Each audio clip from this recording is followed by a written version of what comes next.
Greetings, this is G Vibes, and you're listening to the Prophet Kwaku on the Nubian Forum People's Talkshow.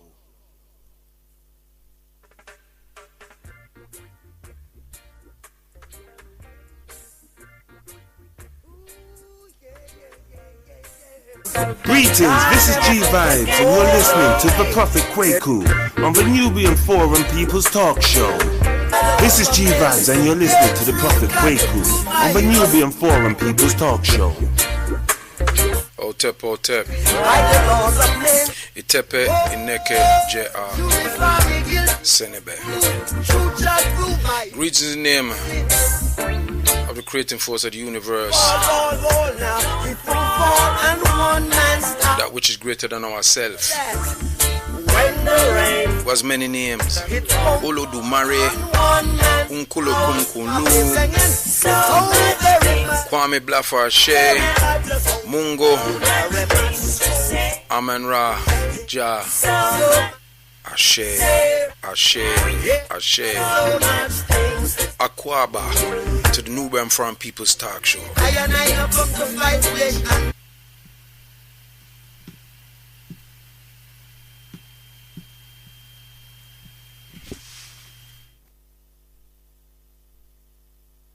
This is G Vibes, and you're listening to the Prophet Kwaku on the Nubian Forum People's Talk Show.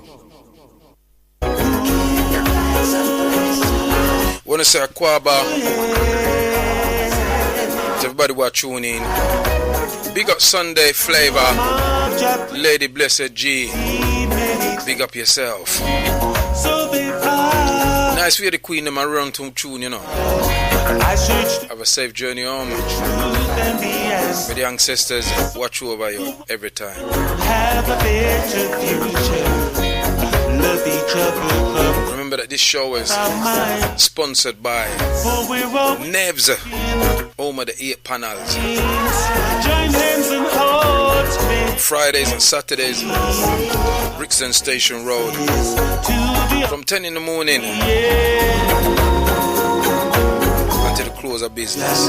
Check him out. Lovely acts. Big up yourself, Nevs. If you're tuning in, rise up every time and your family. His daughter Nairobi and the rest of the queen them. Crucial G vibe. I plays a jingle from every week after a bassist tune. Big up yourself. Great G vibe. Heard I think it was Smedley bassist tune the other day. Not a boy. Big tune. God made me here, and my heart got hurt. Dedication. Now what's that? The Nubian Forum People's Talk Show. I wanna hold on this tune here, because this tune is gonna touch the basis of a part of the show. I'm gonna do. Might even take out the whole bloody show to tell the truth when I start chat. See? But me just want to send a dedication out to all the queen them out there that I've been involved with. All the queen them out there whose heart have may have broken. Yeah, I know broke for me too. See? I'm a lover now and I apologize. Live pan here. See? But the first thing I want to say, there's a damn thief out there. A thief who thief my bike. See? I put it on the Facebook. Go up on the Facebook page, right? Nubian Forum. Nubian Forum, and you'll see it. I put him face up there because we catch him on camera. Him is a damn thief. That look, I want cuss to say thief my bike. You know how long me have the bike there? You see that bike there? I'm going to tell you a story about that bike. But let me just play the Slim Smith for you first and get myself set for this short here.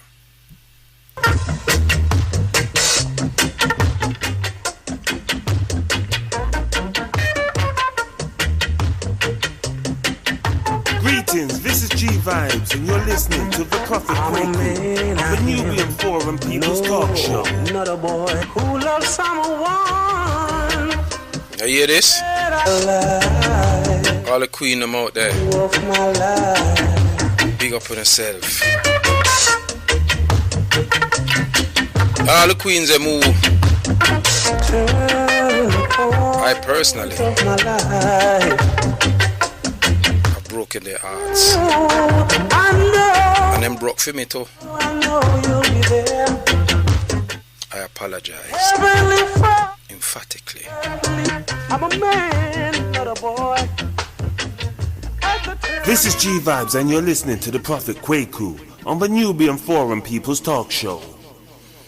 Yes, OTEP family, OTEP, Akwaba, and welcome to the show. We give thanks and praise to the creating force of the University of Omnipotent Being that was greater than ourselves. Yeah, this show is also sponsored by ADE Photographic Pictorials down there in the Peckham Indoor Market right next to the McDotty. Go in there, get all your printing, all your designs for magazines, book, leaflets, flyers, invitations, wedding invitations, and also get your pictures taken. See? Yeah? Get your portrait and them thing they done. Yeah? All kind of something done, all kind of printing done. They pan cup, plate, you name it. All kind of something. Go down there, check out brother Lani, ADE Photographic Pictorials, right down there in Right Lane, Indoor Market, Peckham, Southeast 15. See? So, you're in tune to Nubian Forum People's Talk Show, live here on rock926.com. Just remember that ADE Photographic Pictorials, African Development Enterprise, and NEVS 8 panels are the official sponsor of Nubia African Community Foundation School. See? So we give thanks and praises to those two businesses that donates to the Saturday school every month. So we give thanks to that. NEVS, yeah? Lani, big up on yourself if you're not tuning in, say. Right now the number is 07539. I'm going to give out the number because I got some texts telling me that I wasn't giving out the number. Yeah, so I'm giving out the number from now, so you know, so you have the number. So there's no kind of excuse. Yeah? Yeah. Right, so yeah. Yeah, them teeth. I got to talk to you about these little teeth. Yeah, some look at dirty teeth them bought the place. Yeah, some look at dirty teeth in Smuddy. Yeah, yeah, some look at dirty teeth in Smuddy. Them teeth from my bike. You know how long me have that bike there? You know from when me have that bike there? Yeah, and it's a black man teeth, you know. It's a black man, big man too, you know, no little boy, no little 20-year-old man like him a 40.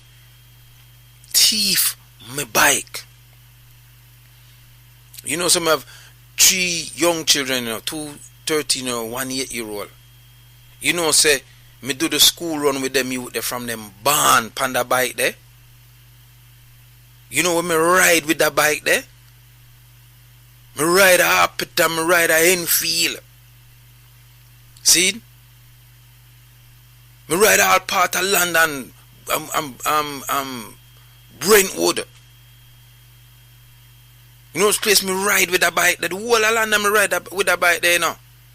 The bike is a black bike, it's called a Scott. They don't make them bike there again. You understand what I'm saying? The man them thief my bike. And me put him on face the book and whatever, him out there. And if you wanna get it, spread it, cause somebody must know the thief. The damn thief. You know I could do without a car, but I can't do without my bike. Believe me. And there's something that give me exercise. Keep me fit and healthy. And me look at transport. My four about no blouse and skirt, parking and tax and all them something there, and ticket and all them something there. The man them thief. My bike this look at damn thief. And me I pray to the ancestors I broke him foot. Yes, me want him foot get broke. Man thief my bike. Thief every Friday, 1:33 in the morning, because we have him on camera. Man thief my bike. Thief my bike. That's why me see people that come to me, I send me people bike, you know. Me run them, I don't want it. Because you know what people do forget them bike. Me no buy thiefing bike. Yeah? It's Evans me buy the bike from down at Camberwell. That bike they take me a year for buy it. A £600 me pay for the bike when me buy the bike there. Me put a deposit on it, and every other week me go down and put a little money on it, until me buy it. So till when me finally come and get the bike, the man said to me, when me want on the bike and give me the mud guards and everything free. And the foot clip them. Because I'm never see nobody do that. Yeah. I saw me to buy the bike. Because I never have no £600 one time for go pay them for no bike. 2007 I buy the bike there. I tell you now, 2007. It was 2007, 2006. I think my children was one at the time when I buy the bike there. You understand me? I run to the school run pan that, you know. I carry table pan that, the bike there, you know. Yeah, man. I carry table pan it from bridging function. Yeah. I carry table pan that. You know me carry pan the bike there? What tools me carry, because I do the painting, right? What tools me carry pan the bike there? Man, thief, man. I walk the bit, broke him foot. No, God, no. Because where am I going to get for that bike if I'm going to sell it now? Probably 30, 40 pounds. Eh? If I'm going to sell that bike then now. Yeah? That's one little cracker coming at the building. Little damn thief. Yeah, so I'm fierce out there. I'm going to walk somebody know who him is. I'm fierce out there because I put him on Facebook. Go up on the Facebook site. My Facebook site. Nubian Forum. Nubian Forum. And you see the thief who thief my bike. Yeah. Dirty thief. I don't like thief. Yeah. Them the type of thief there. Petty thief. Yeah. A thief from poor people. Wicked bugger. One foot broke in all three places. I'm a limp. A wrong man bike him thief, you know, because me put some voodoo on him blouse and skirt. Remember me tell you now. Here one boy broke him foot. Yeah. That damn thief. Anyway. Back to more serious things. Although that is serious. Because I love that bike there. Yeah? I'm going to give you the live link number. 07539695245. 07539695245. Remember a few weeks ago, this is not really the show I'm going to talk about, but remember a few weeks ago, there was some killings of returning residents to the island of Jamaica, and people made some videos. Two people, a woman made one and some idiot man. I just think they're stupid person speaking. Yeah, and they were telling people that they should not come to Jamaica to live. This is what they were saying. Yeah, because the people them just kill off the people them. And if you remember rightly, I gave some statistics about the murders that has been taking place in, let's say, like the United States of America, and even here. And the statistic was there was 333 mass killings. Not kidding. This is separate from the ordinary killings. Like was one person murder another person. We're talking somebody that did multiple murders. There had been 323 up until November the 18th of 2018. Yet we haven't seen anybody making videos telling people not to come to the United States of America to live. Because you might end up in a mall and get shot. Yeah? Yeah? And yesterday, yeah, there was a mass shooting, yeah, in America again. Yesterday. Yeah? This was yesterday. Yeah? A man just going out, going a mile and shoot down about 3-4 people. I mean, do we have kind of amnesia? Yeah? To, when Europeans do something, it's almost like it's an excuse. You know, it's alright, Europeans do it, so it's not so bad. Yeah? The man guy in a bowling alley and just shoot down people.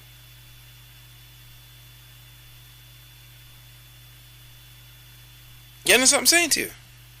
Now imagine you go to a bowling alley somewhere here and a man or a woman just come in there and just come shoot up the place.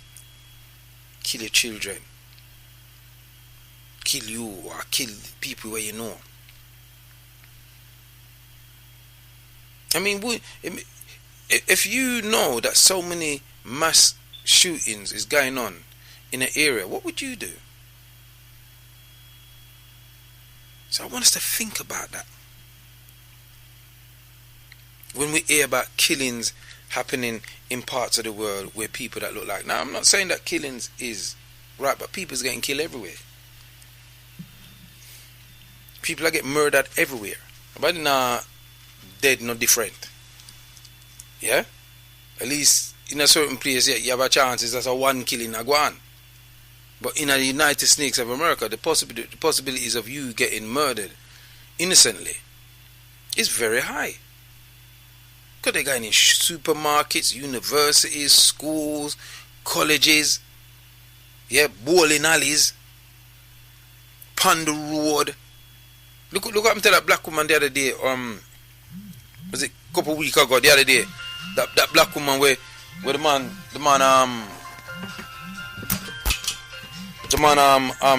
the woman that drive, right?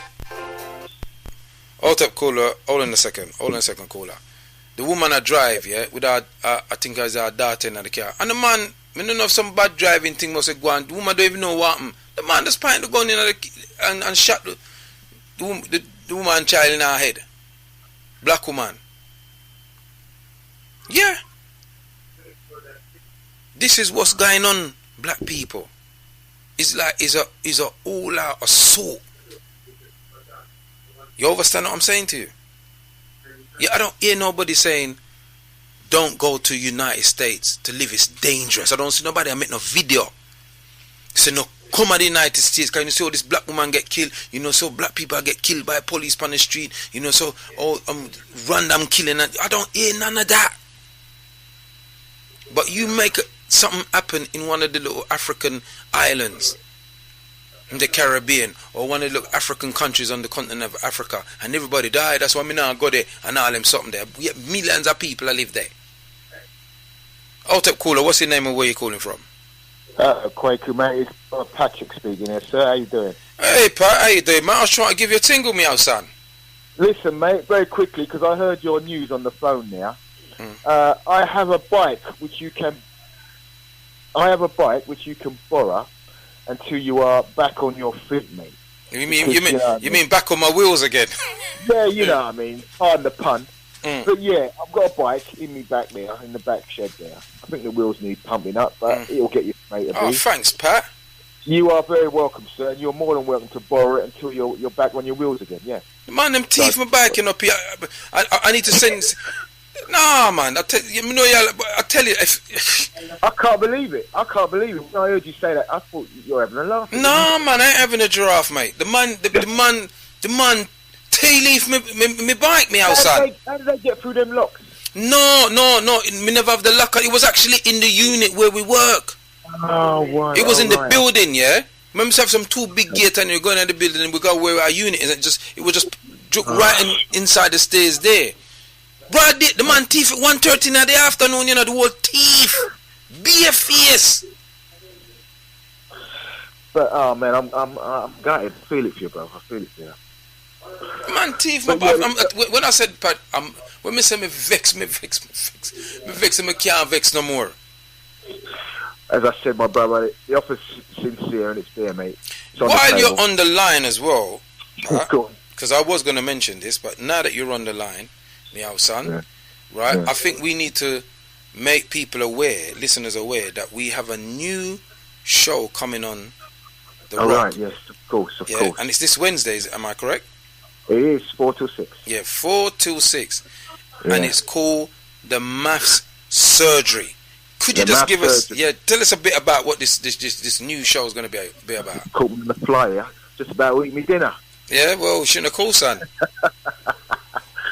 Well, okay, what the program is actually going to be about, the aim is really to provide maths understanding to all the listeners, to everybody that's listening, particularly the children. You know, we're going to be looking at the origin of numbers, where the numbers originate from, you know, and who we should be giving credit to and why. We're going to be looking at, you know, different types of numbers. We're going to be looking at how numbers are formulated and put together. Part of the show will also look at what our children in Key Stage 1 and Key Stage 2 should be learning, and opening up the forum to allow them to get in touch if they're having problems with any of the disciplines in their curriculum, that we can maybe give them some insight. You know, there'll also be, you know, 1 or 2 math riddles bantered about, and I'm hoping to take them on as the weeks progress. I'm going to be able to bring students in where we can have a chat and find out what their real problems are at school, and things like that. You know, that's really the aim. But the aim is really a forum for the young kids to really get an understanding of maths and not be afraid of something that they are originally a part of. All right. So what is the show called? Tell the people what the show is called. What time is going to be on? Okay. Geek to them again. The show is called the Maths Surgery. You know, and it'll be presented by myself, Pi Ratio, and it starts from 4 till 6 on a Wednesday. 4 till 6. I might just pop in the studio with you, mate. Yeah, that'd be blinding, mate. Yeah, you know? I think I'll come on that first one with you, mate. We might be able to work out why your bike got stolen. Is there a mathematical riddle to that? Yeah. I think that's simple. That's simple add and subtraction, mate. I should have locked it up.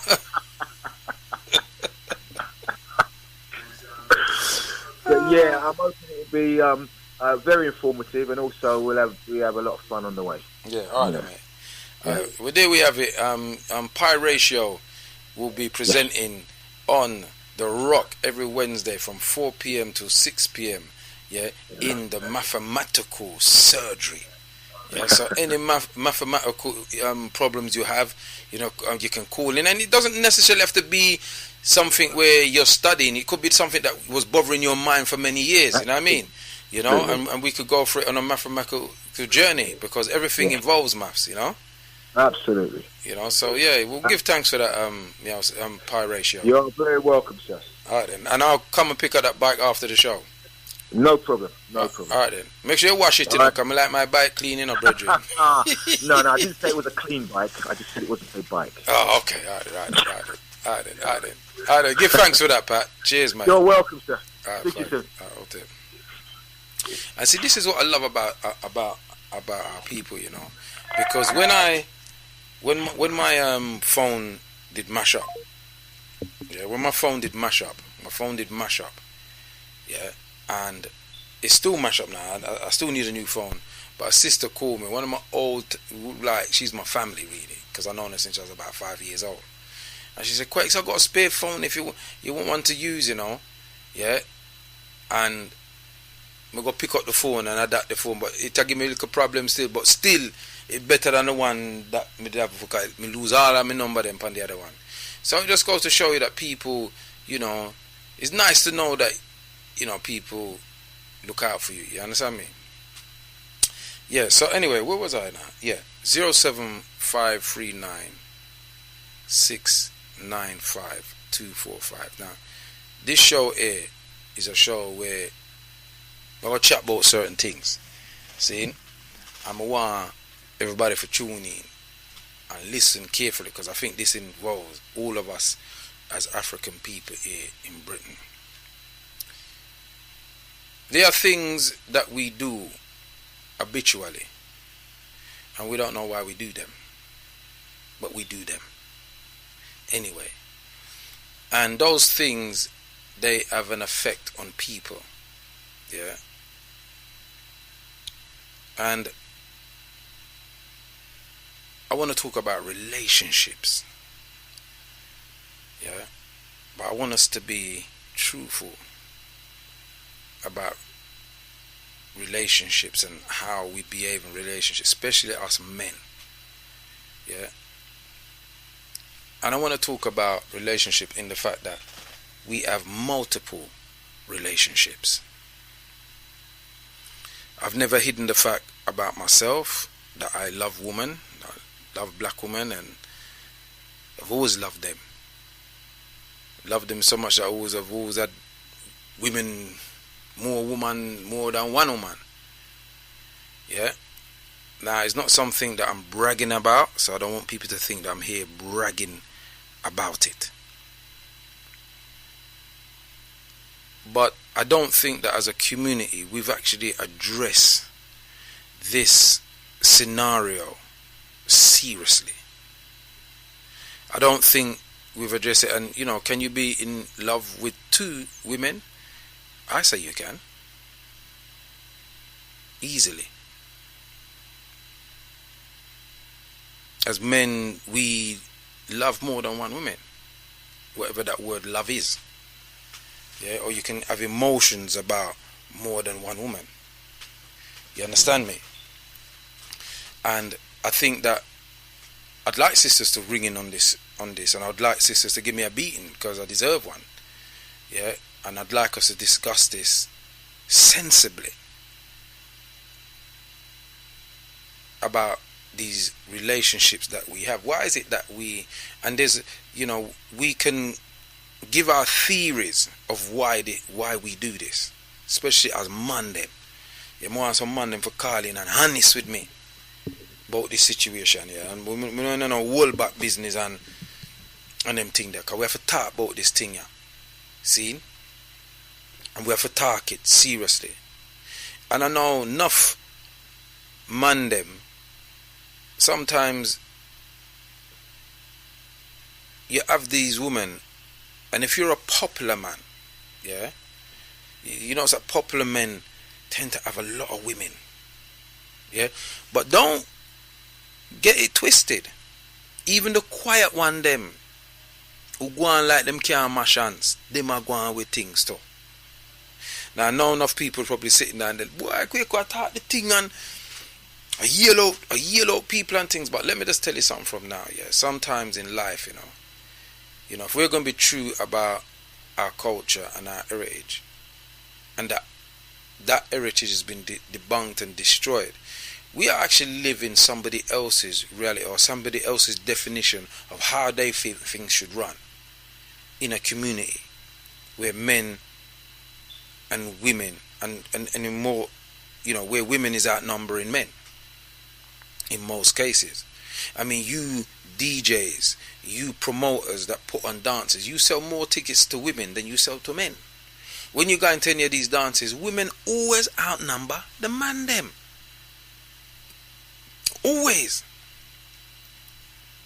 So tell me something now, yeah, and let's be honest. how many of us out there are having multiple relationships? And why are we having them?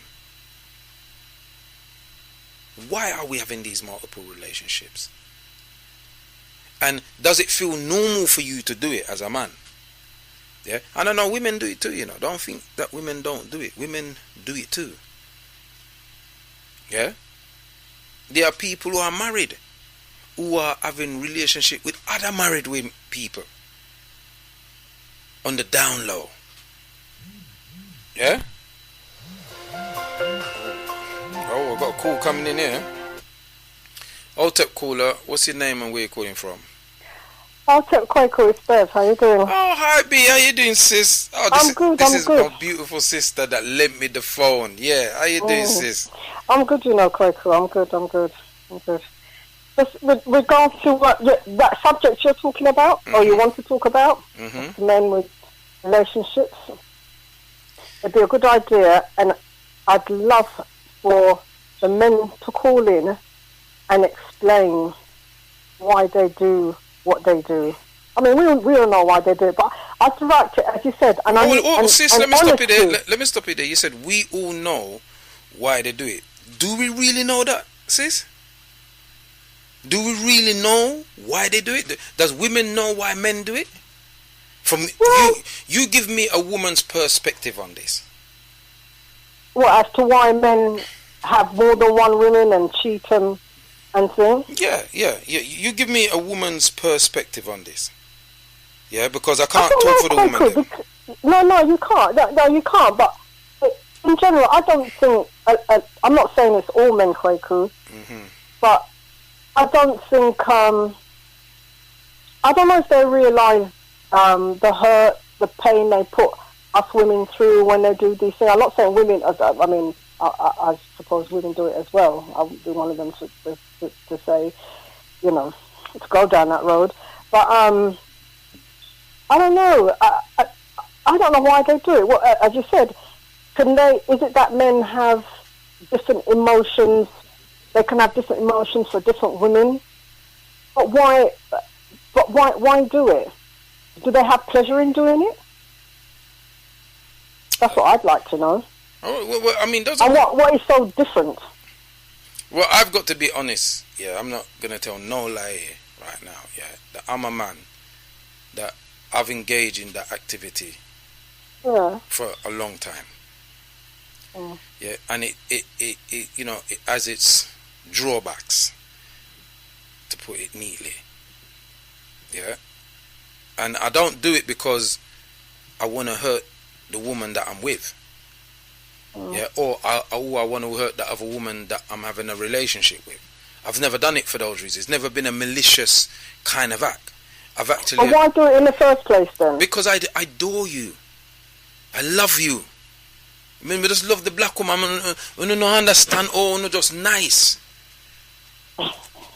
Maybe, and you know, from my point of view, I mean, my father never sat me down and spoke to me about relationship with women and anything like that. Yes, I grew up in the home with my mum and my dad. You know that as well. You know what I mean, and all the rest of it. But old man never take me one side and sit down with me and show me, say, well, boy, boom, boom, boom, and have a reasoning kind of thing. Most of our parents didn't talk to us about nothing those days anyway. No, that's right. You understand? I think the only thing the one thing my dad ever told me, he said, you used to have enough woman, he said, tell him all him love them. That's what my dad told me. And I was young when he told me that. Like young, I was probably 8, 9, maybe the age there, around the age there. And then the elder men them that I looked up to when I was growing up. You know, the ones them that I looked up to, they were definition that we used, they were all galleys. You understand? You know, so I don't know. You know, yes, you hurt people. You know, I know that I've emotionally hurt people, but I've been emotionally hurt myself. You understand me? If the truth be known. Because, you know what I mean, when you have to choose and all them kind of thing, it's hard. Because, you know, each woman have different attributes. Do you understand what I'm saying? Yeah. You know, and, you know, that is true, yeah. We're all, of course, we have different attributes. We're all different in our looks, in our ways, our everything. Every woman is different, Kwaku. There's no woman that is the same. I'm not going to be the same as, say, any of my friends with a Pat, Jennifer. All of us are different. We're all different. So why is it that these men feel they have to have one here, one here, one here, one there? We're all different. We're different in all of our ways are different. Looks, everything is different. Look different, cook different, clean different. Everything's different about us. But these men just feel that they have to have one here, so one here, so one there. So what is wrong with them? Why can't they keep themselves still? Tell the truth, Kwaku, it gets on my nerves. Cuss me, don't cuss them, cuss me, because me's one of the man them, so cuss me. Yeah? Me's one of them man there. Well, you need to keep yourself quiet. Well, no, all of you need to sit down and think about what you're doing. I'm fed up of it, Kwaku, seriously. Fed up of it. But, fed up of it. Right. And at the end of the day, I'd rather sit down on my arse by myself without have any man out there.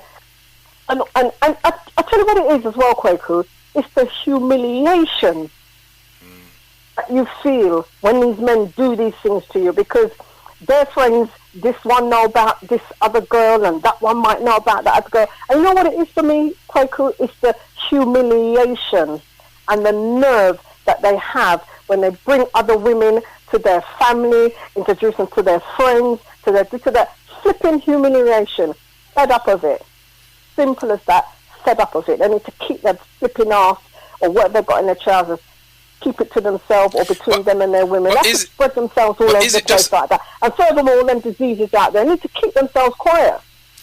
So, Bev, is it this is it, innit? Because you hit the nail on the head, and keep what's in between their leg. Yeah? But don't you know that men and women do it as well? I'm not saying women don't do it as well. Hold on, I haven't finished, Bev. I haven't finished. Hold on. Men and women do it as well. They have relationship with it. It's not sexual. You know, they've got a friend that they can open up their heart and talk everything to, but they can't talk. They can't talk that to their partner when they come home. So which is worse? So which is worse? Just because a man might go and have a little one night stand thing and I hate that and boom and gone. Or he can have a long relationship alongside another relationship. Yeah? What's the difference? What's the difference? Or he can have this relationship with another partner, yeah, where you're his woman at home, but he can't chat certain things to you. You and him can't. You just don't think the same. And then, but this other woman, he spends more time talking to her about his innermost feelings and things like that. And all the rest of it, but he don't chat like that with you. He just come and sit down. All right, babes, how you doing? Boom, boom, boom, and don't have no. You understand what I'm saying? So is it just a sexual thing? Because I think that's the part that gets us, is that we think about the sexual thing.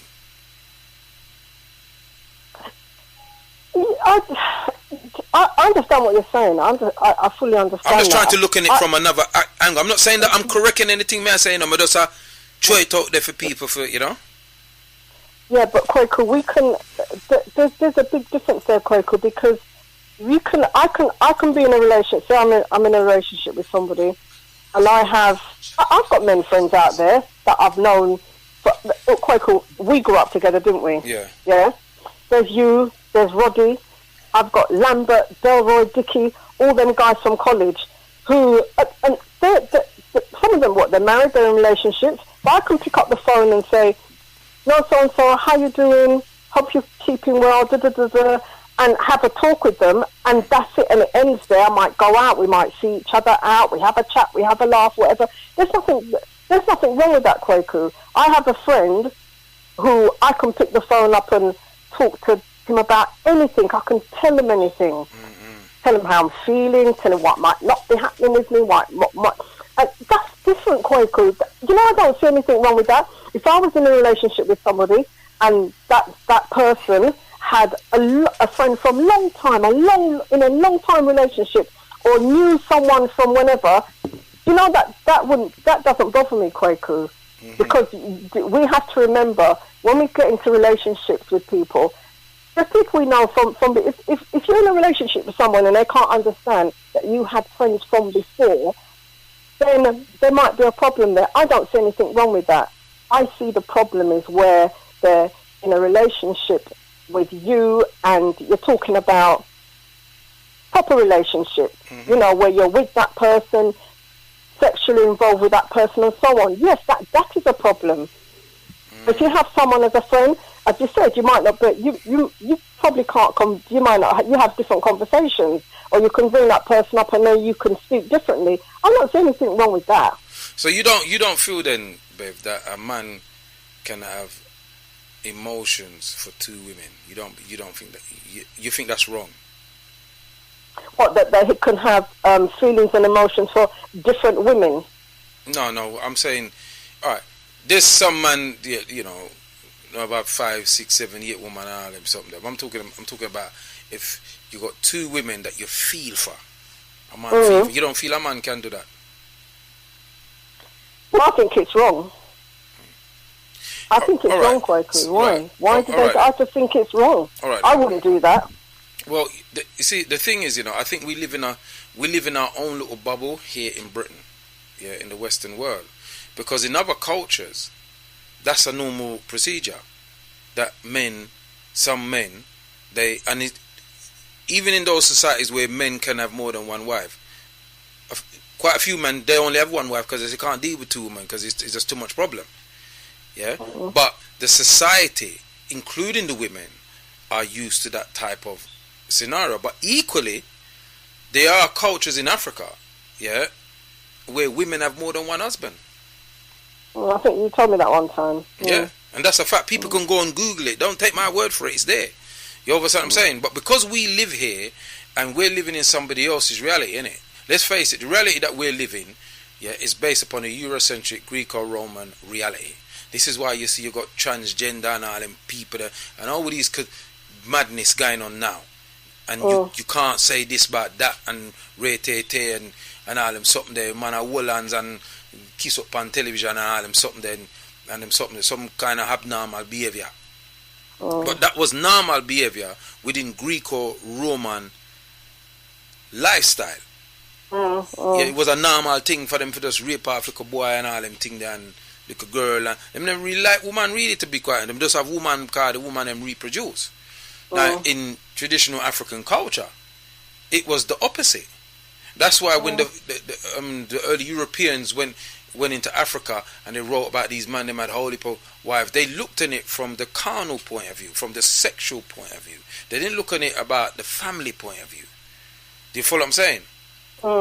Yeah, that's one aspect of maybe why we as African men behave like that. But there's also another aspect of it that is a bit more sinister. Yeah. What's that? In that when they enslaved us, yeah, they created what you call sex farms. This is a fact. Yeah, where they would have African men and women in these sex farms doing all kind of stuff. Yeah, they would come there and rape off our little children and all them kind of things. They would let men have sex with their mother. You know, this is why that word that they use in the United States, MF. Yeah, yeah, that's where the terminology comes from. You understand what I'm saying to you? They had these big sex farms that they used to have, and these remember, you know, they didn't have these for 1 and 2 decades. They had them for centuries. Yeah, doing all these kind of things. You understand? So people can say, "Oh, you're using that as an excuse and things like that." But what has happened to us as a people in that period of time, that 400 or 500 years, has never been addressed. Never, under no circumstances. Yeah, that's why they can look at people. People in the United States are doing life in prison for stealing a coat. They're doing life in prison for stealing bread, for one spliff. Men and women. 60% of the population. 60% of the population in prison that are for non-violent crimes, yeah, is African American. Non-violent crimes. Doing life. You understand what I say? Yeah, I know.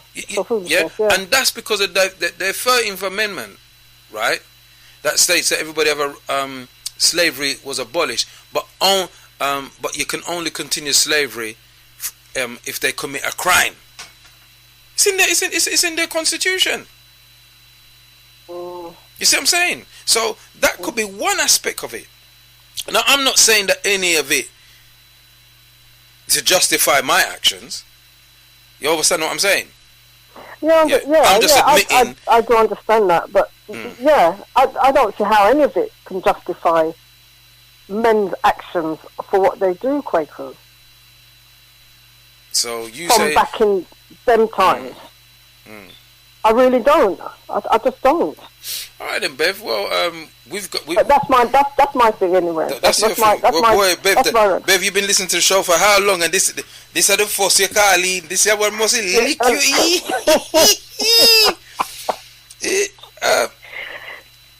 you. Somebody just texted and said, "What about Culture Club? Do you really want to hurt me?" Because it's 084, and then it says, "You're forgiven, brother." I don't know who that is, but it's 084. Yeah. 07539695245. 245. You heard Bev now. Bev just called all the way from 14 Eve, calling in, and she's put her half pence in. All right then, Bev. Give it. All right, anything else you want to say? No, I've had my say. Thank you. Okay then, Bev. All right. Otep. Take care. Otep. All right. Otep. Well, there you have it. Me and Bev was talking about it, and I know enough people's listening to this show here who's on them thing there. Enough man is on. Enough of you man them out there, but you're afraid to call in and chat about the thing. You know, just I left me about. That's the first sister that called. A sister called to give her opinion about these relationships, these multiple relationships that we as men tend to have with women, and it goes down in generations. You know what I mean? We just have these wallop woman them and things like that, and I think the woman them just look on us and they just think that we're nasty and we're cheaters and we're liars, and we do tell lies and things, because if we tell the truth, maybe one of the woman them will run us. You understand what I'm saying? And probably you don't want to lose them, you know? So Otep caller, what's your name and where you're calling from? Greetings, Prophet. Oh, greetings, Queen. What go on? Well, everything and nothing. A couple of points. No. Tell the people your name and tell them where you're calling from. Oh, okay. I'm Sister Jendai from Bristol. Okay. Bristol's in the house. So we don't, it's not just a London thing. Oh, absolutely. The internet has its uses, my dear. Yes, go, Sister Jendai. My co-chair. Yes, of the African Emancipation Day Reparations Yes. Committee. Yes. The first thing is around the maths, and I heard the announcement of the show Wednesday 4 till 6. Yeah. And I don't know who it's for, but I just wanted to make a plea, because if it's for people like my son and my daughter who are doing their GCSEs this year and find it helpful or could find it helpful, it's very early, very, very early in the day. So if it was recorded and there was a SoundCloud that they could, access it or something, because 4 till 6, they're on their way home. They finish school at 4:15. So I just wanted to make a plea. What school them go where them finish 4:15? Well, they've added a period 7 for the year 11. Oh, so I see. because they're in their GCSE year. So they might find it useful, but obviously they can't access it. Well, maybe see how it goes, and then probably we can tweak it. Ask management if management like the show and they think then maybe we could make it from 5 to 7. Yeah, or even on the weekend. Yeah. Yeah. So that was the first plea, because I think I've never heard of a show like that before, and I think it would be very useful.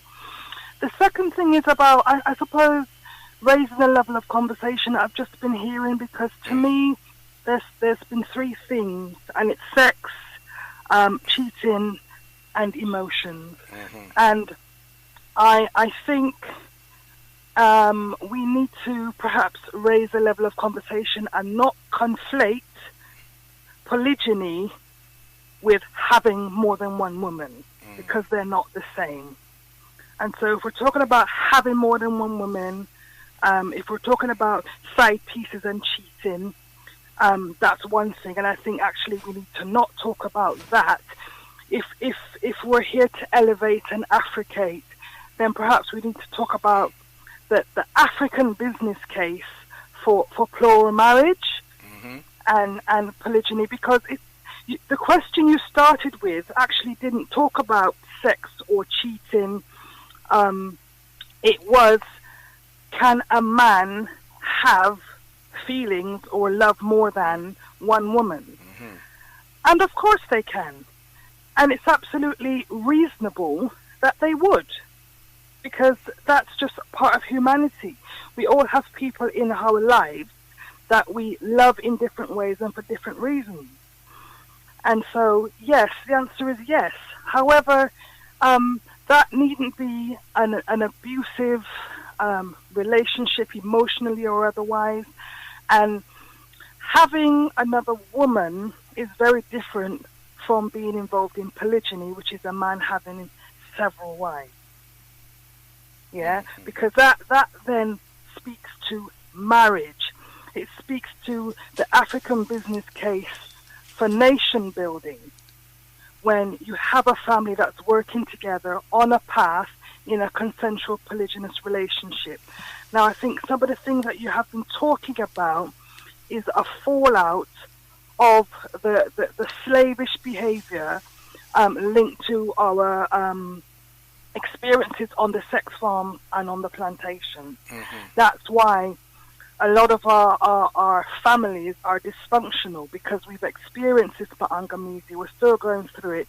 And some of the reasons why we have parental abandonment. Notice I'm not saying absent fathers, I'm saying parental abandonment and all kinds of dysfunctional things happening in our families. And because we have this indiscipline of being in sexual relationships, putting each other at risk and doing these things in clandestine, is part of that Ma'angamisi damage. Yeah, which I think is entirely different from building a nation, building families and communities through a polygynous relationship, which is contractual marriage, may not be legal, but it's contractual between the parties and consensual and has a purpose and a plan. And I think that's where we need to, as a people, stop thinking with our genitals and start thinking with our minds about what it is we need to do to rescue, reconstruct and repair our families. Whoa, you know, a woman said it. And I was hoping that when I took on this topic, Sorry, I can't hear that well. No, I was saying I was hoping. Can you hear me now? Yes, I can. Perfect. I was hoping that when I took on this topic, that women will call in and they would take over the show, really, to be quite honest. And men will call in and be on it. But I know the man them is afraid to call in because none of them is on it. And they're afraid to talk about it. You know what I mean? I've been on it. I'm on it. You understand what I'm saying? That's part of our growth as a people and the growth we need to make to stop the clandestine, unproductive behaviour of dipping our wick and opening our legs and just do it much more constructively, openly and consensual, with a view to it having a positive impact on the African family and community. That's a very, very different conversation, and that's the conversation we need to be having. But right now, in this society, in the UK and in the West, you know, we're very much locked into our emotions, and I think you've said in a different way that we're brought up in this system, which is about the individual. It's also about being emotional about each other and locked into this thing called love. You know, if your heart and your belly don't flutter, you ain't in love. You know what I mean? And actually, as it's been said in many places, particularly on social media, you know, it's a revolutionary act for a black man to be with a black woman in this time, but it's also a revolutionary act for a black man to be in a plural marriage with sisters at this time. And perhaps that's the conversation that we need to have, and we need to be working our way emotionally and cognitively to that point. And it's something that I've been working on within myself. I'm not in a polygynous relationship, but I think about the potential in terms of serving my interests, in terms of my repatriation plans, and in terms of the things that I need to do in my life at my age. And polygyny may be the best family structure to do that in. I mean, the way I'm that trying you put to leave the emotion out of it. The way that you put it, Sister Agenda, is quite articulate. In the, you looked at it quite rationally, and I think that and I would have wanted a woman in the studio with me to talk about it, because I don't. I'm just going to give it from the man point of view, innit? Because I'm a man, innit? So I'm very honoured that the first two callers were women, and to hear the two different sides of a woman's view, and that's balance, because obviously the sister that called before, Bev, she had her view, and you've come with a counter view, which is quite interesting. Well, yeah, I mean, we are the same, but it doesn't mean we have the same views. We're all brothers and sisters, but I just think the other thing is about the recognition that we as a people are at war for our very existence. And this is one of the things that can advance our place in society, in this world. It can contribute to our collective plans if done correctly. So we have to abandon that low chakra behavior, that low emotional lust state that we find ourselves in. We're behaving like we're 21, throwing our wild oats over there, can't keep our hands to ourselves and can't keep our eyes and all this kind of stuff. It's not developing the trust that we need to have in each other. And that is an entirely different type of behavior to a man, and perhaps even a man and a woman who are seeking a sister to join their family. That's a completely different thing, but I think that's where we need to be going with our conversations, because this cheating, lusting, spreading disease behavior is not conducive to our repair and development in this time. Well, Sister Agenda, you've given us food for thought. Okay, well, eat well. I'll let you go now. I'm sure you have other callers. Yeah, and what's the weather like up there in Bristol? Well, it was plenty zero Aguan, and I just can't take it anymore. Plenty zero. It's just not natural for anybody to be in a zero environment. You can kind of understand why certain people have developed in the consciousness that they have, because living in that environment for any length of time has got to do something for your psyche and your behavior. It's just cruel. Even an African winter is not like this. Winter in Africa means it's raining, but it's still 25 degrees. It's absolutely hostile here in all kinds of ways. So yeah, end of. It's no good for staying a white man country too long. Yeah, Ashe. Yeah, well, Sister Jendai, thank you very much for that quite eloquent and articulate explanation of that. It's just a view. Yeah, thank you very much. But yeah, you're welcome. Speak to you soon. Take care now. Guidance. Well, boy, there we have it. We have two sisters that call in. Calling the show. Look like the man them freed. Yeah. Oh God. Otep caller. What's your name and where you calling from? From Bedford. You can kind of understand why. Otep caller. What's your name and where you calling from? Oh, somebody called in, but they didn't talk right. I've got some texts here I'm going to read out. Yeah, well, the text them are coming now to reggae. Here's a call. Otep caller, what's your name and where you're calling from? Hey, Kwaku, it's Brother Patrick again. I'm phoning up about topic that you're talking today, and I want to add some meat to it, mate. Yeah, okay. Before you add some meat to it, but what is your opinion of the two explanation by the two different sisters that called in? Well, I'm going to be honest with you. I actually think they've made some excellent points. You see, but the missing ingredients, and you alluded to it earlier, was the fact that, you see, men, they see things totally different.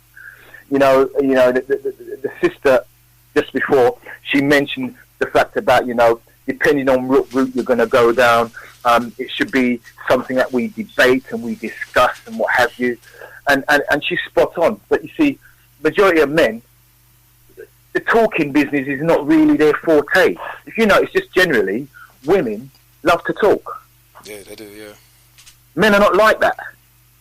Men are more sort of like spontaneous, whereas women are sort of like, they plan. For example, if a woman sees a bloke that she likes, she might have seen him at a bus stop, she's probably thinking, well, you know what, I'll clock the time, I'll see what time he's arriving, and I'll try and catch him tomorrow. Whereas the man, he sees a woman and he thinks, you know what, I've got to steam in there. She's a bit of all right. Am I making sense? Yeah, go on, I'm listening. I want to hear all these different views. That is the difference. We talk about, why do men cheat? Well, let me give you an example. Before I got married to my wife, I was living with somebody, and then I started a relationship with my wife prior to leaving the woman that I was with. Why did I cheat? Well, there was a number of reasons. I probably didn't feel committed anymore to the relationship. Some people would say, well, why don't you just pack it in and go somewhere else?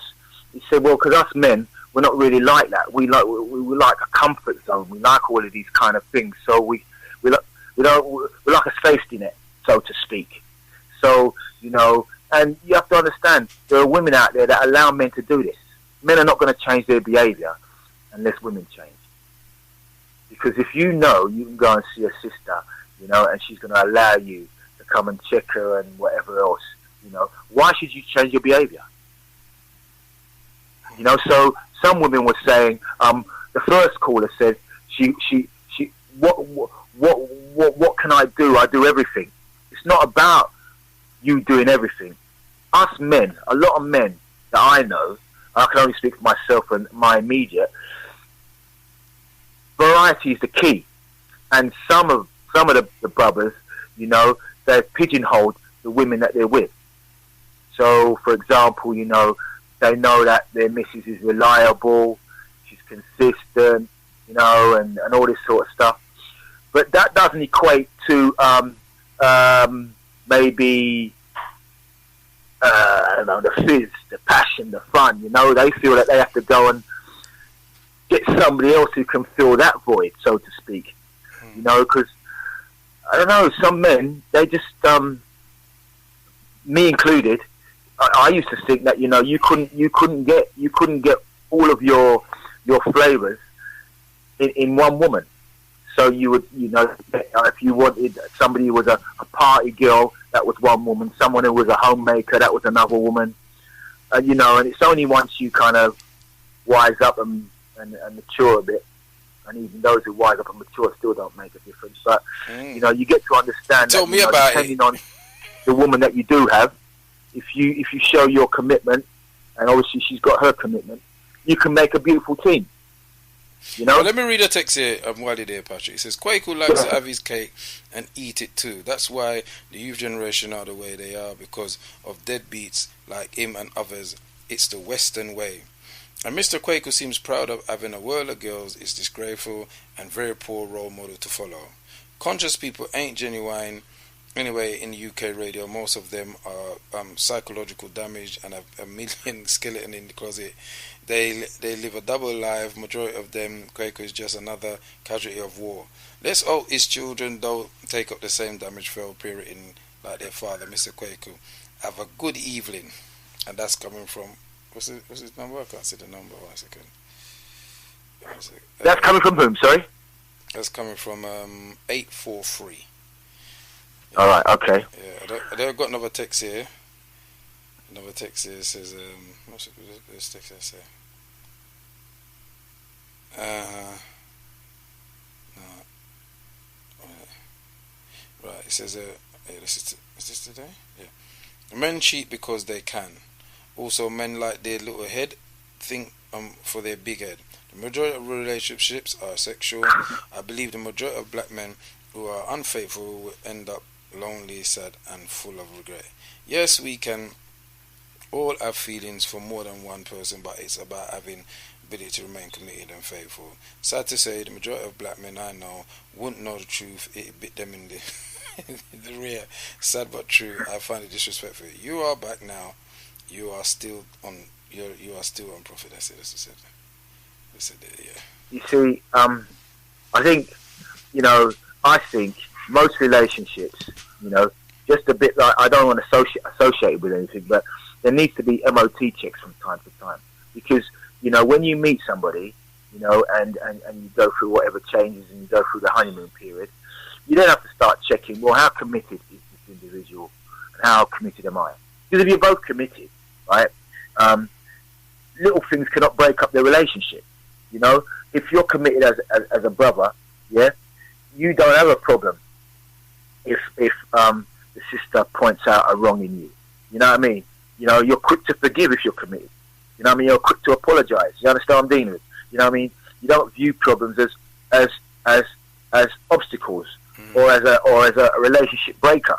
That's if you're committed. You see, if you ain't committed, at the end of the day, as soon as that little thing comes on, you say, you know what, sod this for a laugh. And a lot of the women are probably aware of all of this stuff, but they're living a lie. Because half of them know. Some of the women do know at the end of the day. I just heard a what in the background there, Pat. No, mate, no. I'm here on my own, mate. So, yeah. So, don't try and set me up, mate. I was wondering you're talking like that with the wife in the background there, mate. You're giving it a large, but the wife ain't there, really. Yeah, well, she is here. She's in another room, so she's probably listening to this. That's why I said I heard a what in the background. Well, I didn't hear it when I'm upstairs. She's downstairs, so No, I just think at the end of the day, some of the women who are moaning about the men and what have you, some of them are in denial because you must know. Yeah, you say you know your man. You say you know your man. Okay, so when did it change then? I understand you ain't going to know about every move on that, but when did it change? And why did it change? Men are creatures of, we like variety. You know what I mean? We love variety. Yeah, but the thing is, Pat, women could say the same thing, couldn't they? Yeah, no, I'm not disputing that, but we're made differently. You know what I mean? If you ask a woman, for example, I did a talk a while back, and I surveyed about 50 to 60 women, and I asked them to define what relationship means using each letter in the word. So, for example, R to women, the majority of them may have said, real, what I mean? Respect. Emotion. Now, when you did that for men, right, it was totally different, totally off the wall. You know what I mean? R stood for what? Like rear end or something like that. You know what I mean? It was all very, physical, where the women's one was more intellectual. More emotional, kind of more mental, more intellectual. Yeah. So we have to understand it, and I'm not making no excuses, but we're two different animals. Yeah. Trying to deal with each other. I don't have all the answers, but I think if we understood that we're not the same, so women shouldn't expect us to think the way they think, because we're just not gonna. We're just not gonna do that. That's not gonna happen. It never has happened. In all the history that I've studied, I've never seen where men think the same as women. It's not happening in the present, and I can't see it happening in the future.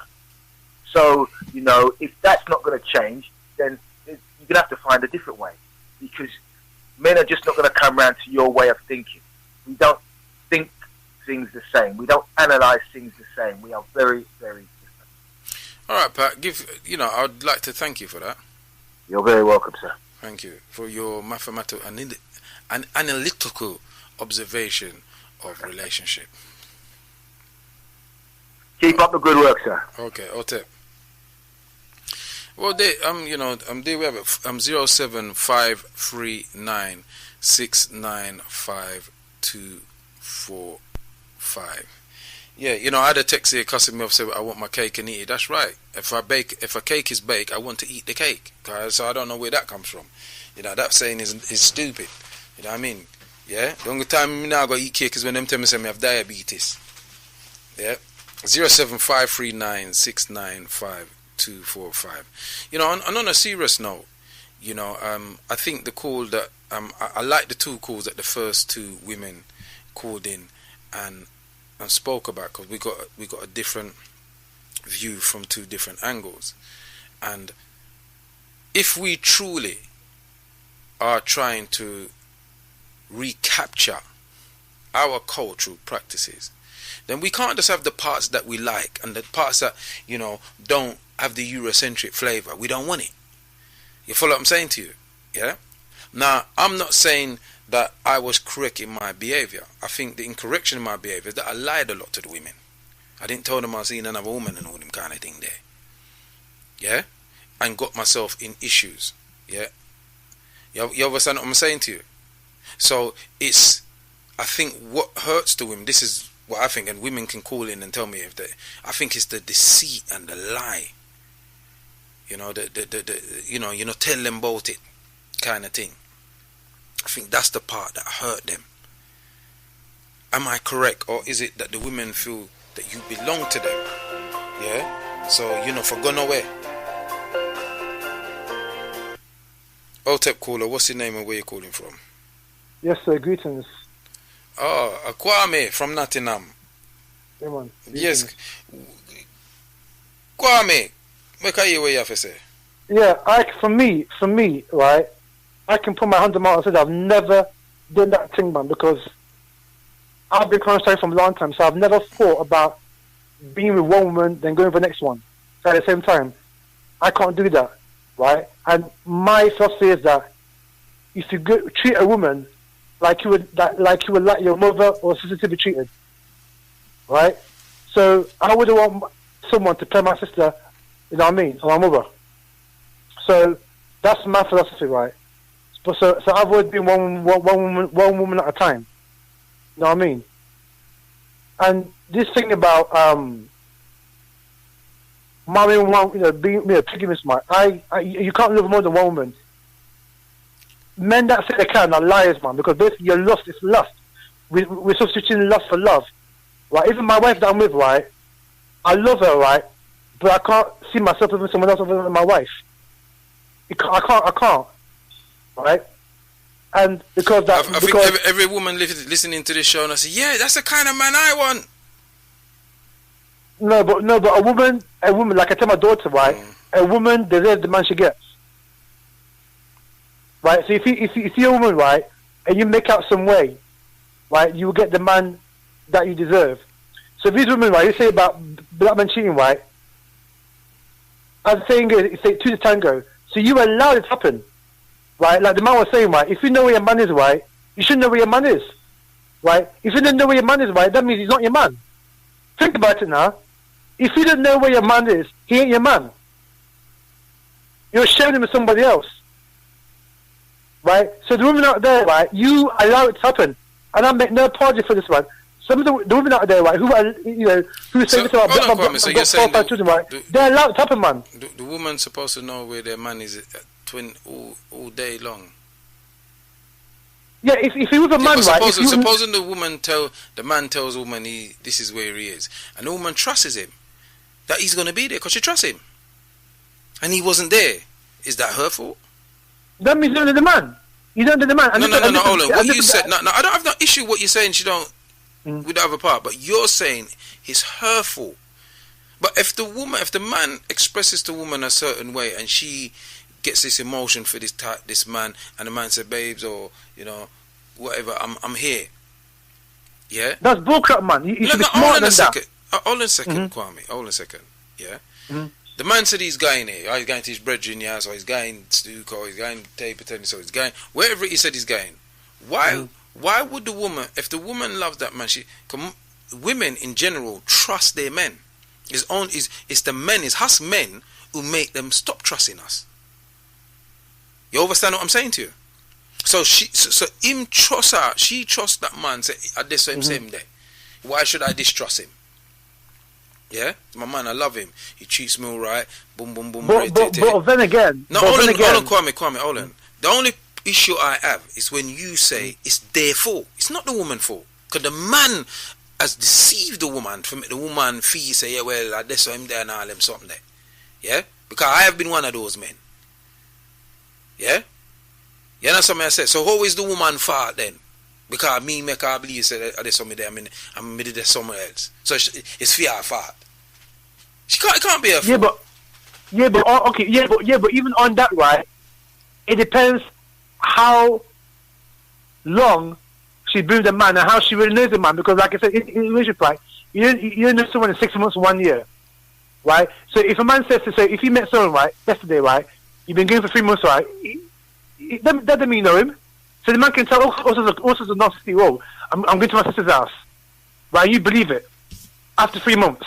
Well, that's more for you, isn't it? More for you. When you mean goes, so he doesn't stay with her. He says he's staying at his sister's house. No, what I'm saying is that if a man says, right, say if a woman's met some man, right, she's been with him for 3 months, right, you don't necessarily know the man.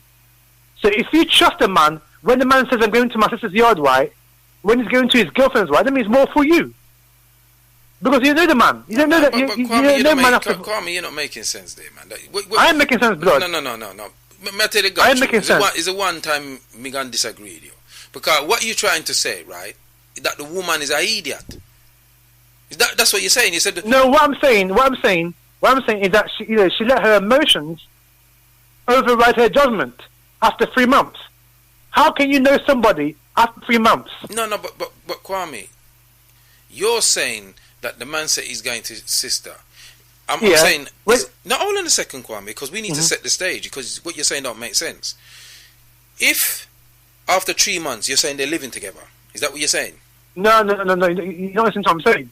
What are you saying? What I'm saying is that if you have, listen to me now. Check me out.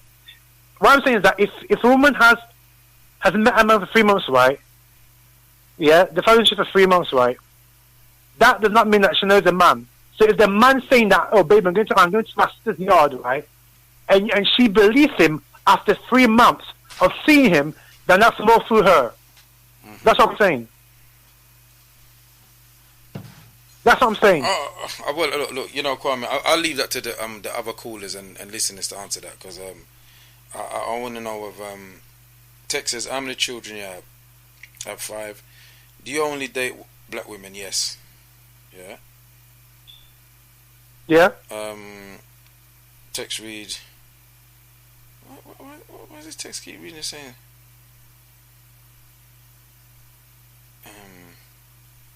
It's not about expecting men to think how women think.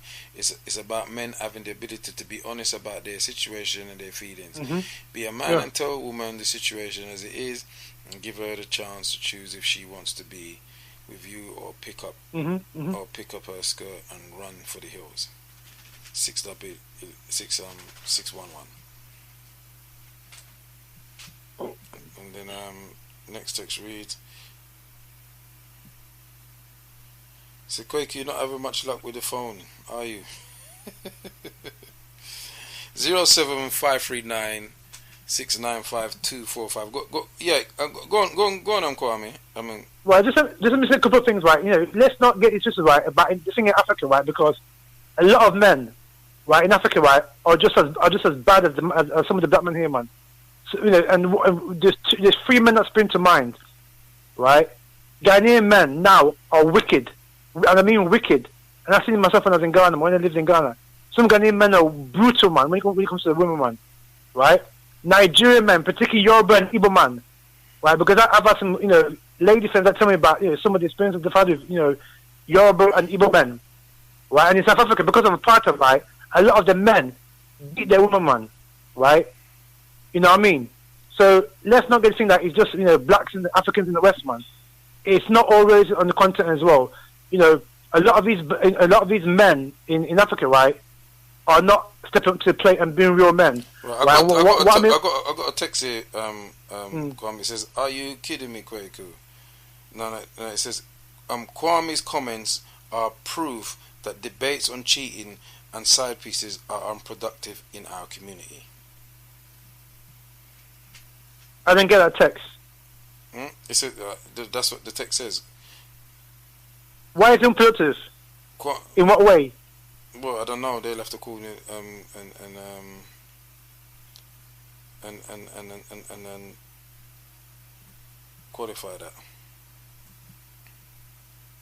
But you said something at the beginning that is true, right? About we live in somebody else's reality. This thing, right, ain't our reality, man. Right? In Africa and in the West, it ain't our reality. We've lost our cultural modality to the extent that what we believe is meaningful, truthful relationships, right? We ain't got a clue. We ain't got a clue, beloved, right? What it means to a fruitful, meaningful relationship, right? And for me, right, marriage, right, is about three things.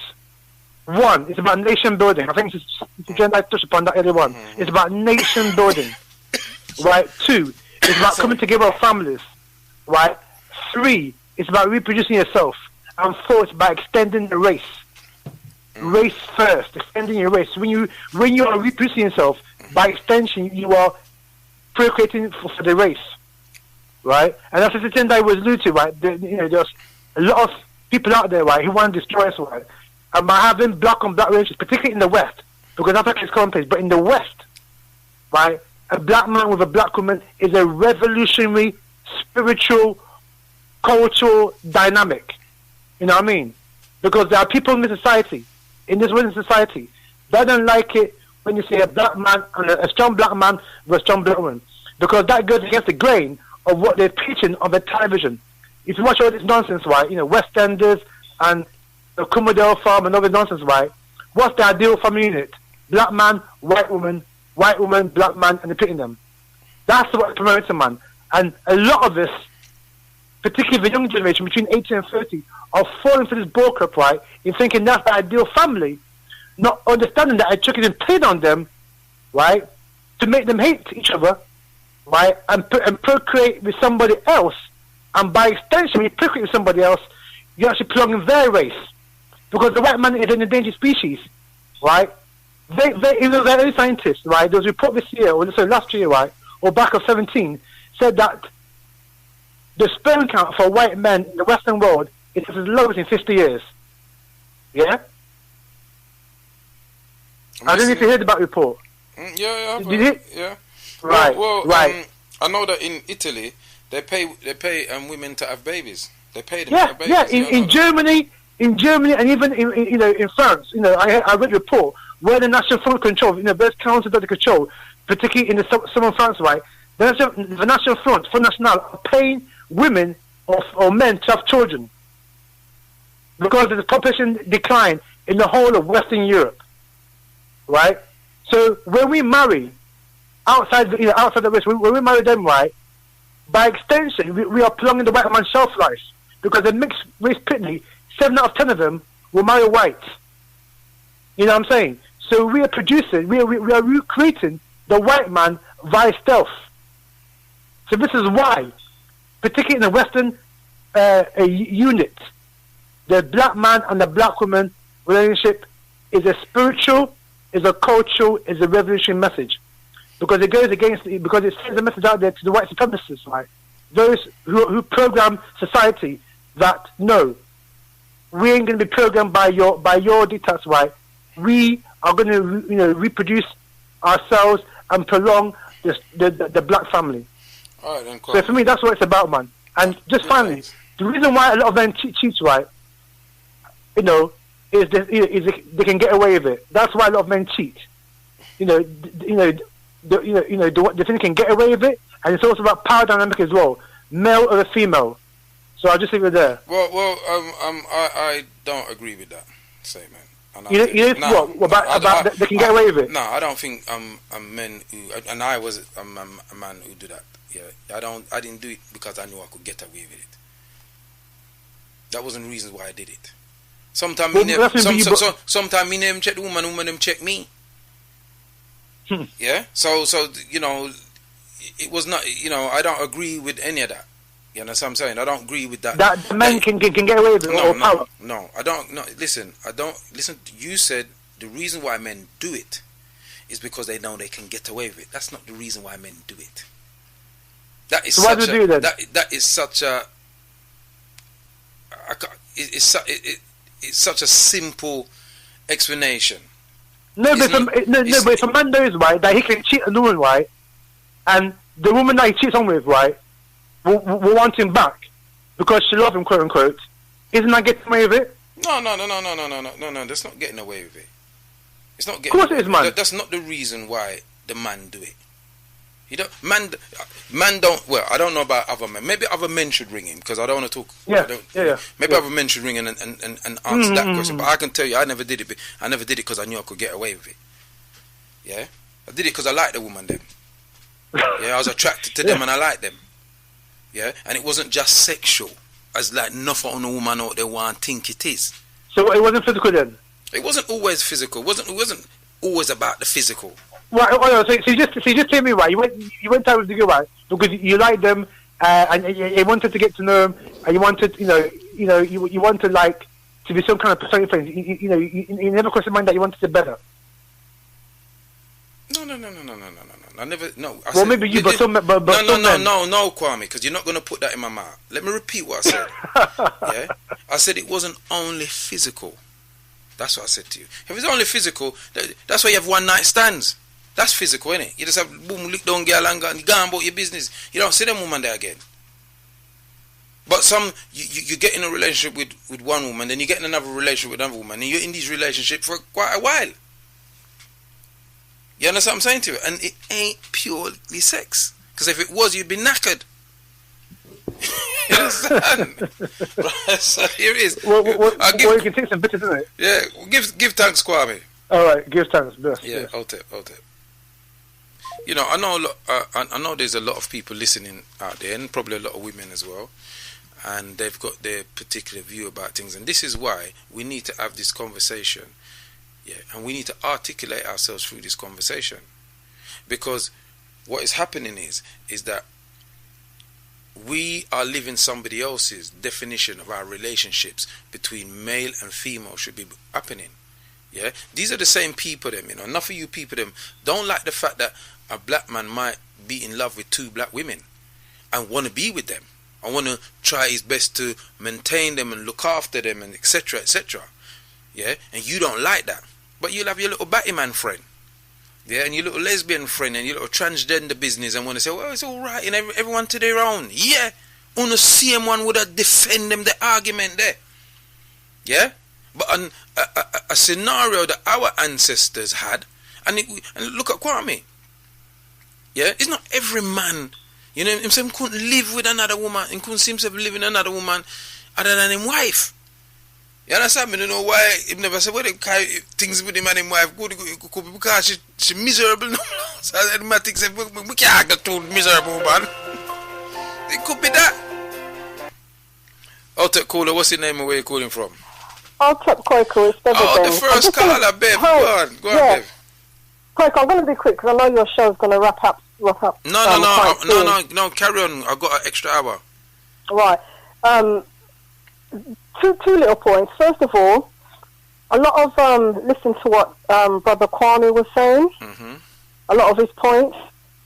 What a load of... I've never heard... A lot of what he said is pure nonsense. Kwaku. Hold on a minute, For God's sake, how can... Wait, Bev, stop slow. Now, this is interesting that you should say that. Because I think Jendai probably would ring up and say that, because he was actually saying probably what you were saying differently. Listen, that Brother Kwame, some of the things he said, first of all, some of the points he made is like, it's the woman's fault why the men go out, the men cheat on them, and his point about when like if your other half tell you they're going to, I don't know, wherever, and they end up somewhere else, it's your fault if they do that. As you said, Kwaku, if you're in a relationship with somebody, right, and you and that person says to you, look, Bev, or look, whoever, I'm going so-and-so tonight, I'll see you tomorrow because I'm here or I'm there, and you trust that person, but that person ends up, I don't know, probably with another woman or whatever. How on earth, Kwaku, can that be the woman's fault? How can that be that person's fault? When you put your trust or your heart or whatever in that person, and they say they're going A and they end up at B. How on earth are you that fault? How can that be somebody's fault? I'm going to give a story. When you're in a relationship with somebody. A lot of points that he's made there, absolute fart, as far as I'm concerned. A lot of stuff that he was saying, I totally disagree with.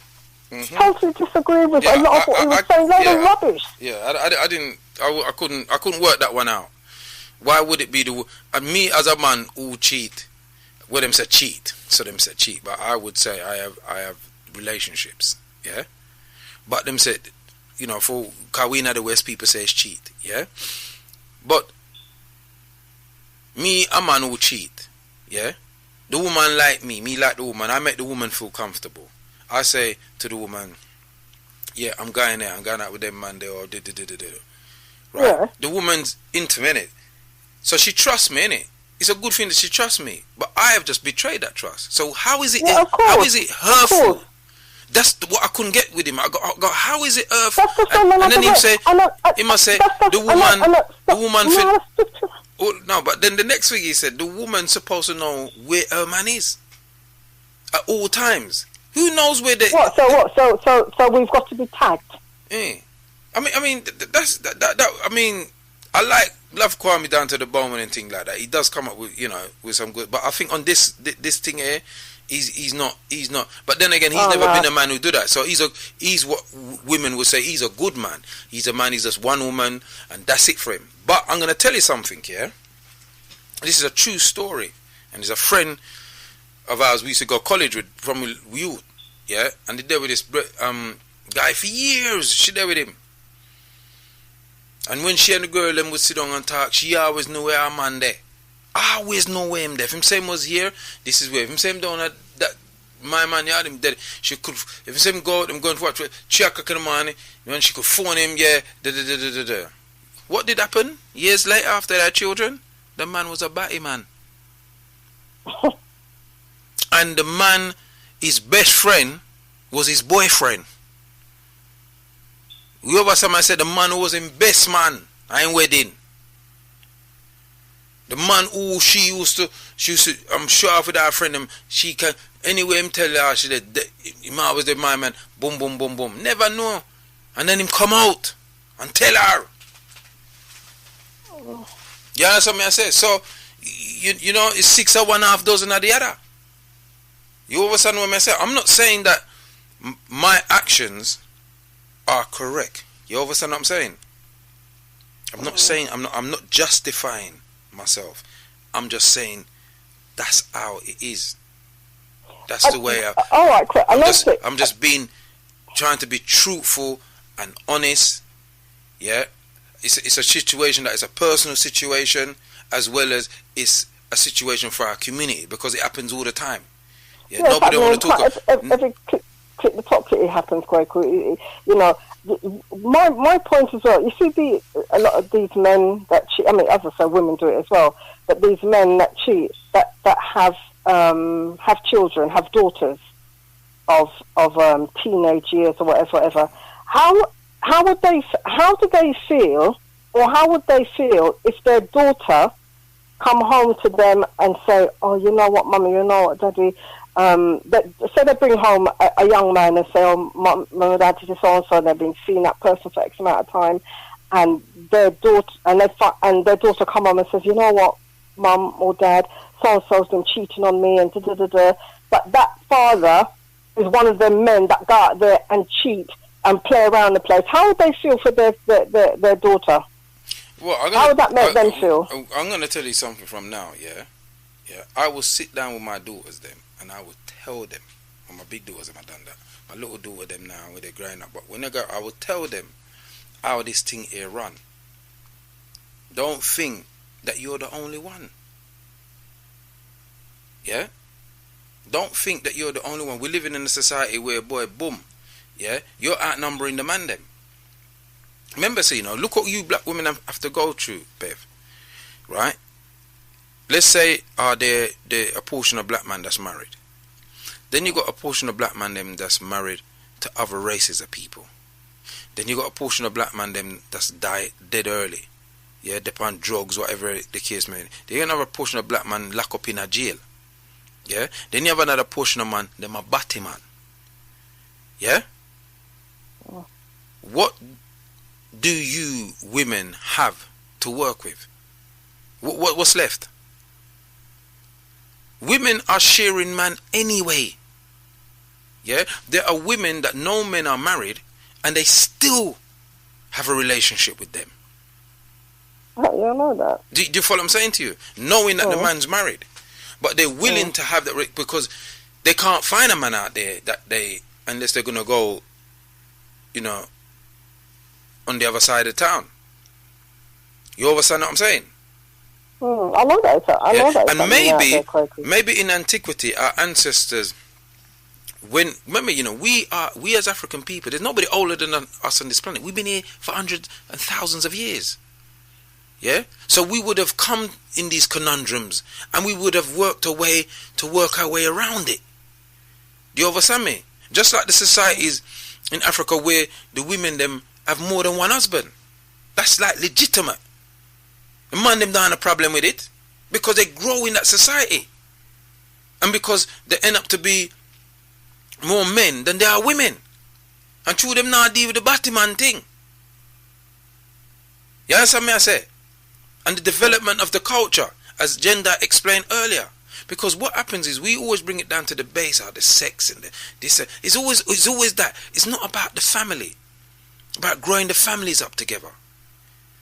Look, I'll give you another scenario. Yeah? Me go out there and go cheat, but the two women them end up a fight. And hate each other. Yeah? But who's the common denominator? Me, the one who tell the lie, me. You understand what I say? Yeah, I know that. So what happened is the women them get vexed with the other woman. Yeah? They get vexed with the other woman, but it's nothing, the man him just like nothing happen. I've seen that with my own eyes. I've seen that happen. You see what I'm saying? Or more the fool us, isn't it? Alright, Bev. You've been to dances over here when we used to have our dances and things like that. You always are. You know that anytime you go out, there was always more women than men. Always. Always. More women than men. So how are we going to deal with this as a community, really and truly? How are we going to deal with this? I don't think that we've ever, those of us as Africans in the West, has actually sat down and said, how are we going to deal with this situation? Yeah, but Kwaku, when you say how we're going to deal with this situation is something that will never change. No, we can't say it would never change. change. It's going to roll on for God knows how long. It's a situation that will never change, Kwaku. You know why you say it would never change? Because you're only looking in your own lifetime, Bev.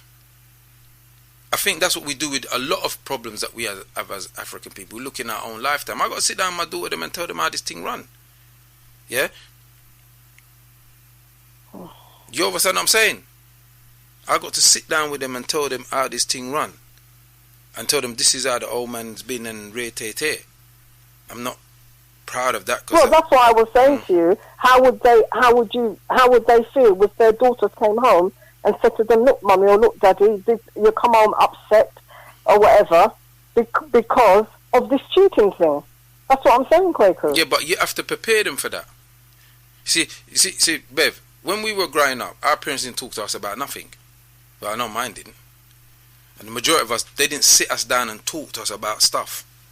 Stuff that we needed to know, relationships and all them type of thing there. We did not have those conversations. Yeah? There's got to be a point. Yeah, I know that. In your life, yeah? Well, as you know, I have a niece, a 14-year-old niece.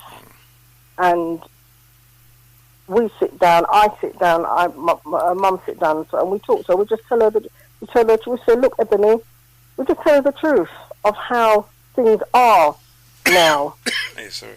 And what to expect and what not to expect, or well, we speak to Ebony. We speak to our niece about these things. Mm-hmm. But Quaker will never change.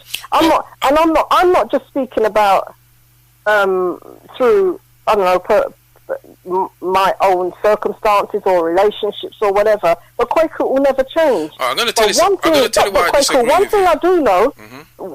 One thing I do know. I would rather sit down by myself than have any man continue to with this cheating business, or you wonder where they are, wonder what they're doing, other here, there, other than the truth. No, know that. Fed up with it. I'd rather sit down by myself. All right, let me tell you something, Bev, yeah? And that's fine.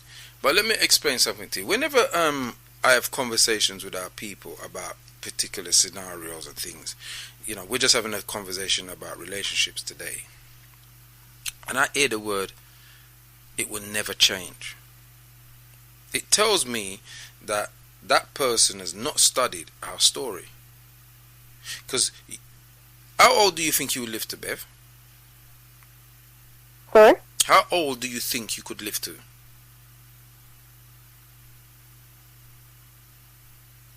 How old do what? How old do you think you could live to? Oh, 80? 90? 100? I don't know, Quaker. All right then. Tomorrow's never promised to any of us, so I can't answer that question. All right. The enslavement of our ancestors started in... Well, Britain engaged in the enslavement of our ancestors in the 16th century, 1553. Yeah? Around about that time there. It lasted until, I would say, the 1900s. Yeah? Let's forget about the Emancipation Proclamation and all that stuff, because slavery was still going on. Yeah, they just said it in word, yeah, and made it law, but it was still happening. The average mortality rate of an African kidnapped out of Africa and taken to the Caribbean or the Americas was 7 years. 7 years. Whatever age they were, within 7 years they were dead. And a lot of them came over at the ages of 15, 13, 16, 18. They were quite young. Yeah? Most of the older ones dead because they must fight. So the average mortality rate was 7 years. You know how many different generations grew up in that system and was saying it will never change. Because they were only thinking of their own lifespan. If they were thinking 400-500 years ahead, they couldn't even conceive 500-600 years ahead. To know now we could be here, their descendants, having a conversation about certain things. You understand what I'm saying? If we don't discuss it, if we don't put it out there, if we don't try to deal with it as a community, it's going to affect our children. So we got to put something in place, yeah, that our children can deal with this thing. Because with the younger generation, it's worse. It's on levels that we can't even talk about, believe. Of course it is, and a lot of the younger generation sees their parents, their father, the mother, whatever. They see them doing these, carrying on, or see them with different man or whatever, or their mother with a different man, or the man with they see it themselves. And so how do we combat that? And I'll tell you another thing as well that is gone down the drain. There's a lack of respect for the woman them now. In terms of, I saw a video the other day, yeah, of a prospective footballer knock out a black woman. Yeah, I saw that. I mean, this was this. I wanted to talk about that, you know, but I think we'll talk about that next week. But prospective football is a prospective jail bird. Yeah. Well, in for God jail, That boy they for God jail. There's no doubt him for God jail. Him not for pass go. Him not for collect 200 pounds. Him for God jail. I met them boy in a jail say, oh, you can lick down woman. The guy's a big guy. You know? I saw it. But you know, we have to deal with all these things. These are all the aspects of in our community that is affecting us. You understand me? So if we don't talk about it, I would and try to formulate plans to deal with it, how is it going to be dealt with? Because it's there, it's happening. You understand what I'm saying to you? And I know it's enough man ain't calling. There's only one man call. And I Kwame. No, two man call, Patrick and Kwame. The rest of the man them frightened for call. Exactly, they're not calling because they don't know what to say. They're on it. So, yeah? I mean, anyway, so enough of the DJ them on the station, yeah, the man them, you know, none of them are call a put in a word. Yeah? Got them frightened. Can't be frightened of that. We just need to just talk about it, Aya. Because it's about what Jendai said earlier, yeah, it's about developing the community and raising the community. Yeah, well, a lot of her points are very, You understand what I'm saying? But I think what Jendai said is flown over a lot of people's head. They're not ready for that kind of conversation. Yeah, because they're still thinking like a European. Like, in fact, they're not even thinking, because Europeans, they do it too. Yeah, them just tell you not to do it. Yeah, you know, look at the MP boy there, who used to be the mayor, right? When he was having extra marital relationship and all them something there. Boris Johnson and all them man. Them man, they're still big, you know, see nobody a fight him down and all them things. You don't hear them man, they get no bun. Yeah? And enough of them in the cabinet on them something there. Oh God, yeah. You understand? Yeah? Now, I'm not saying that it's correct. I'm just trying to show you the double standards. You understand me? You know? Well, why baby you call twice? Anyway, anyway. Yeah. Take care. Alright, out there. Yeah, 075 39 695 245. You know what to say? The man them quiet. Yeah? Nobody don't really want to touch upon this subject yet. See? Nobody don't really want to call in. It's like people's frightened for calling and talk about this subject, and that's why we have the issues we got, because we don't talk about it. That's why I got the issues I got, because we don't talk about it. You understand me? Yeah? We're living somebody else's form of how we're supposed to run our things. You understand? And that's why you see that we're having issues in our community. You understand?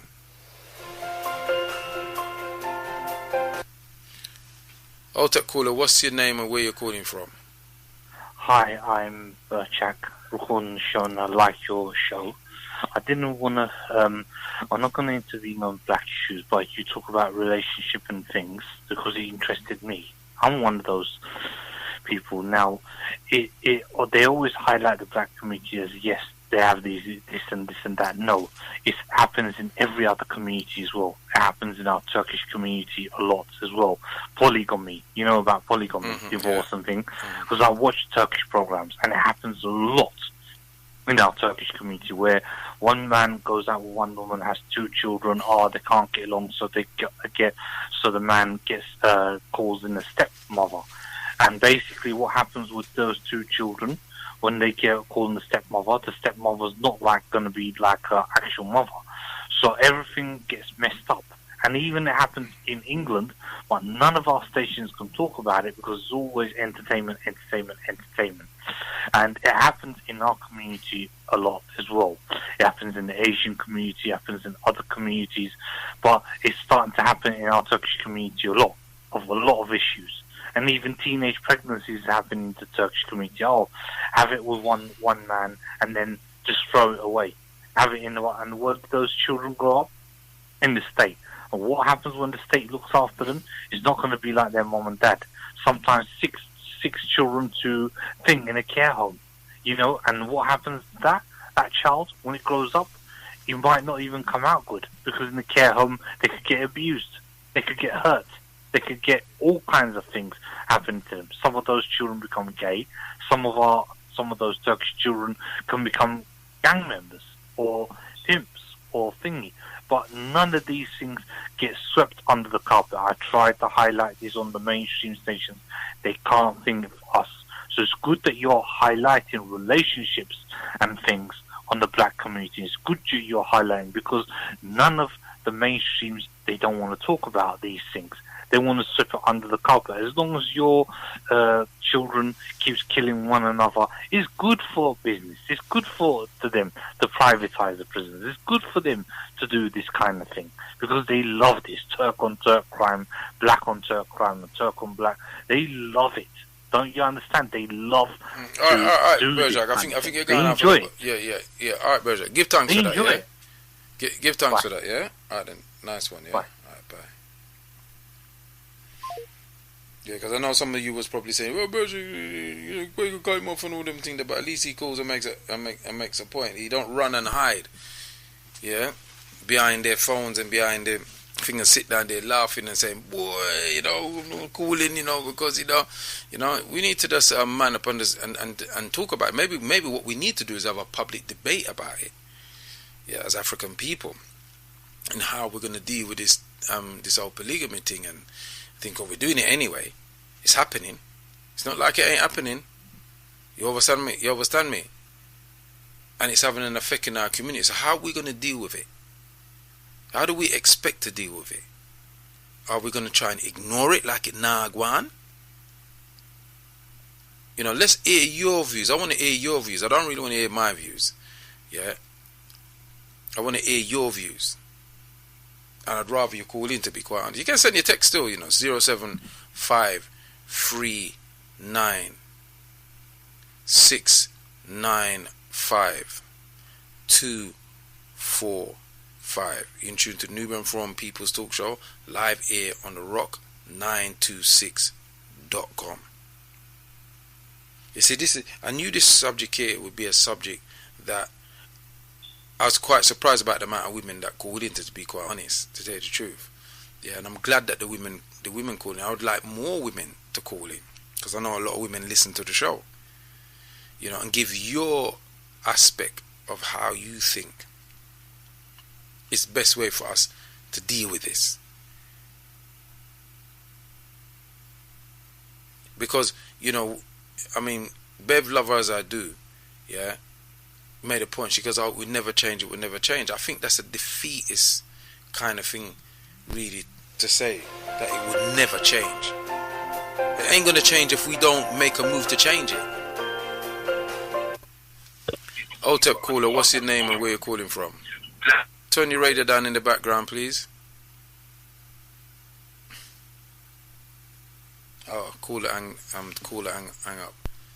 Yeah, you can call back, caller 07539 695 245. Hotep caller, what's your name and where you're calling from? My name's Hubert. I'm calling from, I'm in London, but I'm on my way to Kent. Okay. What part of London are you now then? Catford. Okay, go on, Hubert. Hello. Good evening, everybody. Good evening, Hubert. Yeah, I was just on my way coming to pick up my kids in London, and I put the radio on and I heard the program, and it's probably the first time there's a good conversation piece to actually have on radio. My part as a man, to say my point of view is, it's down to choice. It is a choice of a man.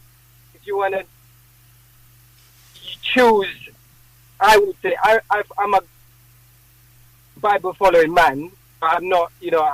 I'm not strongly where I go to church every Sunday. I know what's right and I know what's wrong, which is the point of the Bible. A man, you could love, have feelings for different people, but you could only love one person 100%. If you want to be with someone, you have to make the choice. Again, I say choice. That's the person you want to be with. If you're choosing as a man to be with more than one woman, that's the choice that you made. It's not right. It is a choice that you've made. So you are going out and making that choice yourself. I'm a following man. I'm not strongly. You know, you turn your radio. You have to turn your radio down, brother, because it's gonna feed back. Yeah. Turn your radio down. Yeah. I know you want to hear yourself, but yeah. No. Yeah. So yeah, it's you making that choice. It's not right. As a man, you're supposed to make the right choice. You want to be with one person, you be one person. That's the right thing to do. You can't have feelings.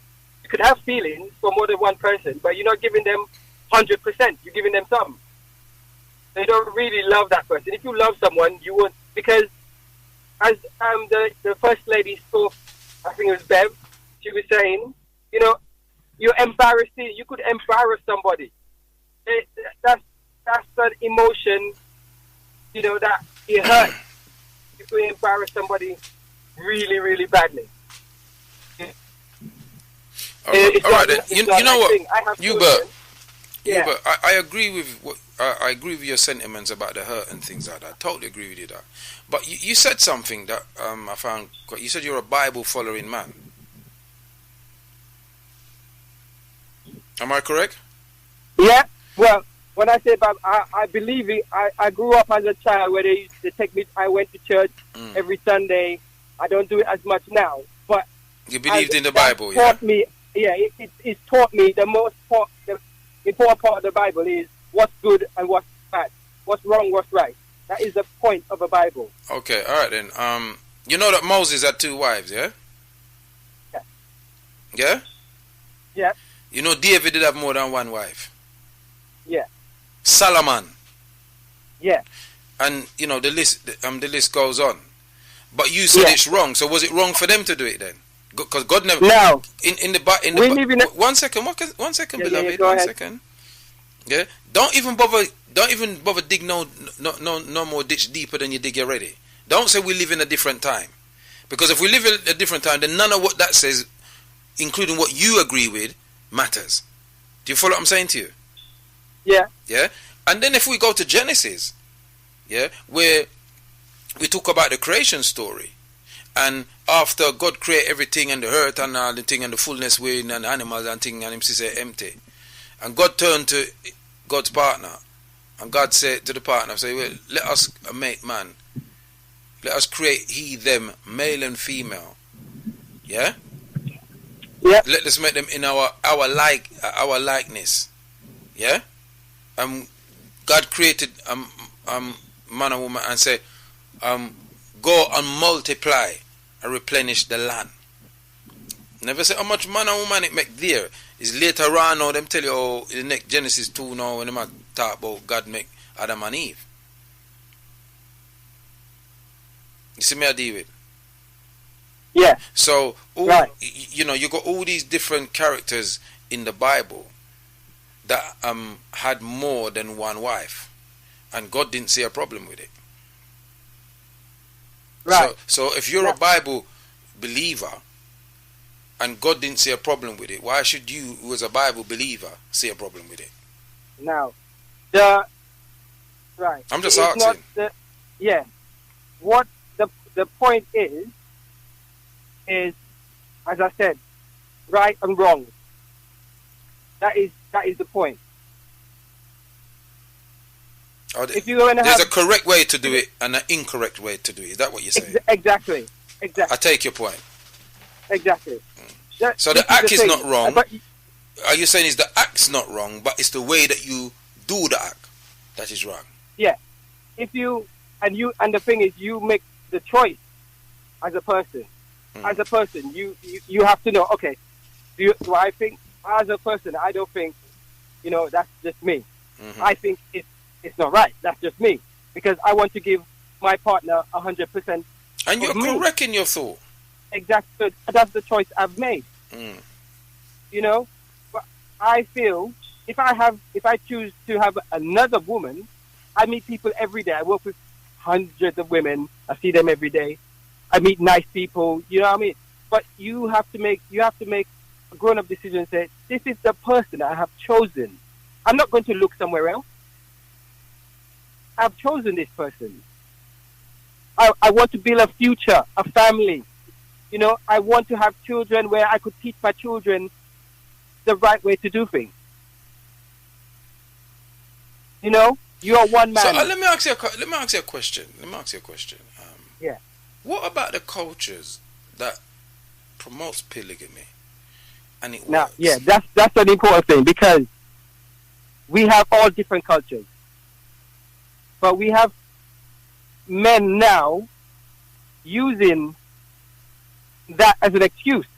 You're not a part of that culture, and I don't like when people want to choose, pick and choose, as us West Indians say, pick and choose when we want to be part of something. You know, when it suits us, that's when we want to be part of it. Well, I don't think that as Africans from the Caribbean that we had a choice in anything.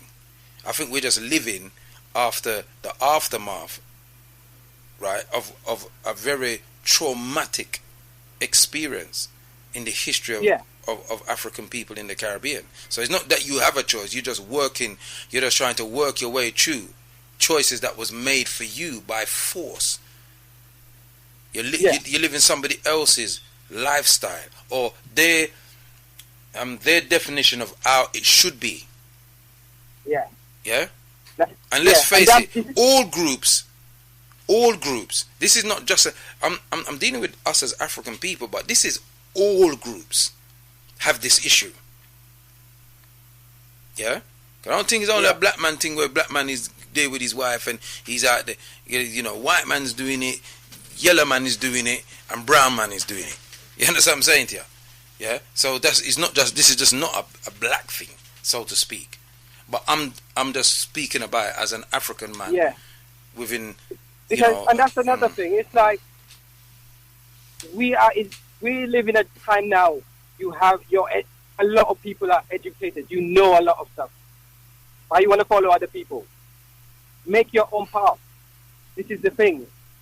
People need to make their own path. Why you want to follow somebody else? Well, this is what I'm saying. So if somebody's doing what they're doing, that's a part that they make for themselves. That is for them reality. You understand what I say? This is why I believe it's a choice. As a person, you have to make that choice. You have to say to yourself, listen, well, some people make them, if it is the choice they make. Me, I've chosen, I want to go down a path where I make the right choices. I don't want to follow somebody else. I know what I think is right. One man, one woman. If that's not the person for you, if you couple years you with the person, you seen it, they change. People change. They have, and you don't like it. You're not bonding or whatever. So what you say then about somebody? So I'm saying, if you're with somebody, yeah. What you say about somebody then that's been married 3-4 times? I'm saying if you obviously you in a relationship, if it's not working out, it's not working out. At least you're man enough to say, you know what, it's not working out, and we'll do it properly. We'll come out of this relationship, we'll separate, we'll divorce, we do it properly. Yeah, but divorces don't happen properly. We know this. Statistically, we know that the divorce rate, in fact, the divorce rate in this country has risen very high. Yeah, I was listening to some news about it yesterday. Like the divorce rate is gone out the roof in this country. You understand what I'm saying to you? And the divorces are not pretty. They're not pretty divorces. You know, like they shake hands and say, "All right, we just got to go our separate ways." They're quite nasty. Yeah, all time people ever saying, they must say in the Caribbean, see me and live with me are two different things. You know what I mean? So you can, it could be all, rosy and all them thing there, and then when you start live together, you realize, you check for, something about this mother, you like that, that's something there. You can't live with that. Yeah, You see what I'm saying? Things, yeah. Things happen. People change. You know what I mean? No, but I like the fact that you have a one woman thing. I'm respect that every time. Believe me, I tell you. Yeah, because you're a better man than me. I tell you the truth. It's the decision. You gotta make the decision. You know, there's a lot of women out there. I've had a lot of different relationships. But I've chosen to have one at a time, not at multiple times. You know what I'm saying? Hold on, Adam. Give thanks you, but I've got some texts I've got to read you. But tune in next week. Every week, 5 to 5. It's normally 5 to 7. I just got an extra hour this week. Okay. Yeah? Thank you very much. Alright, give thanks for your contribution, brother. That's right. And drive safe, yeah? I will do. Have a good New Year. Text reads, one of the problem is people want to make adultery the same as polygamy when there is a distinct difference.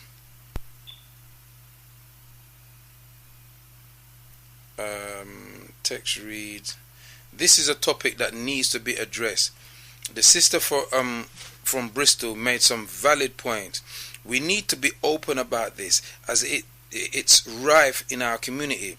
It's the deceitful, dishonest and arrogant behavior of most men that causes problems. As Bev said, it's the humiliation and the hurt we women feel once we find out the truth, and to know men still deny it.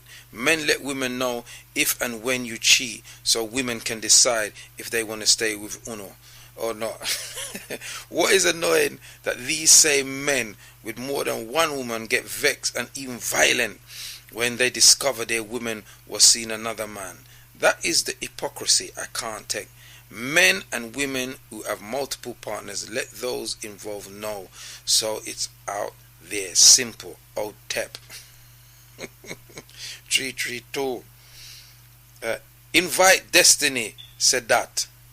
Infinite Destiny said that. So we'll tie Infinite Destiny. Yes, Prophet. What happens when sex is used as a weapon by denying because of something small and someone else comes in the picture? I think you need to elaborate more on that. You're still on. Right.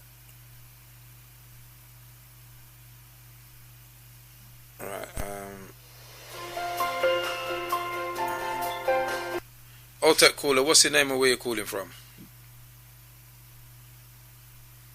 Tech caller. Okay. Prophet Kwaku, when you were young brother, were you a ladies' man? Did you find it very easy to chat up the sisters? No, I didn't find it very easy to chat up the sisters. In fact, when I was younger, you had to have lyrics, and if you didn't have any, Tech caller, what's your name and where you calling from?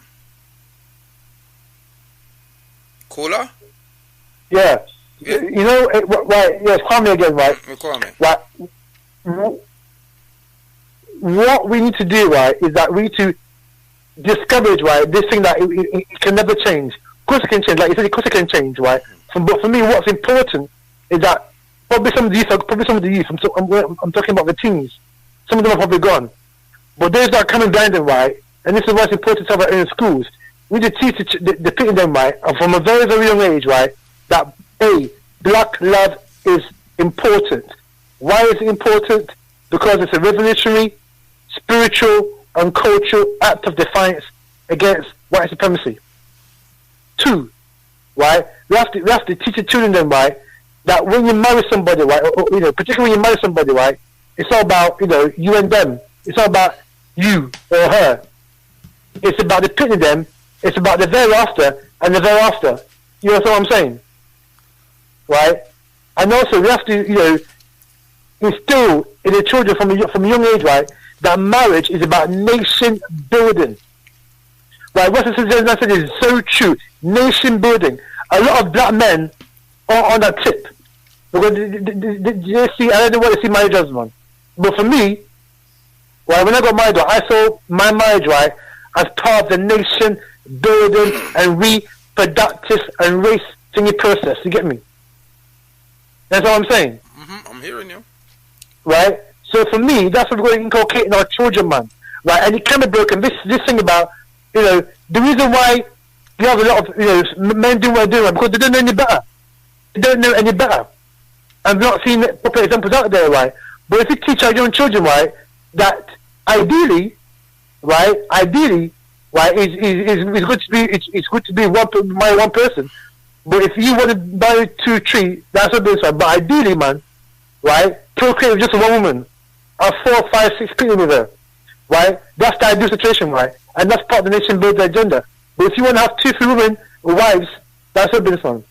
So Kwame, because you see, I hear what you're saying, and I don't really have any issues with that, but I'm going to come with an alternative argument. Because you're a man, and like a lot of black women get vexed when they see black men with white women. Yeah, mainly white women. Black men don't go with white women; they go with Asian women or whatever the case. Yeah, all sorts, man. Yeah, but they tend to get angry when they see them with the white women. Yeah, and you're saying then that them go with just a one woman.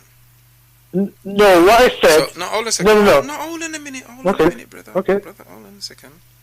So what about these women? You got quite a lot of women out there who ain't got no man, and they don't want no other race of man.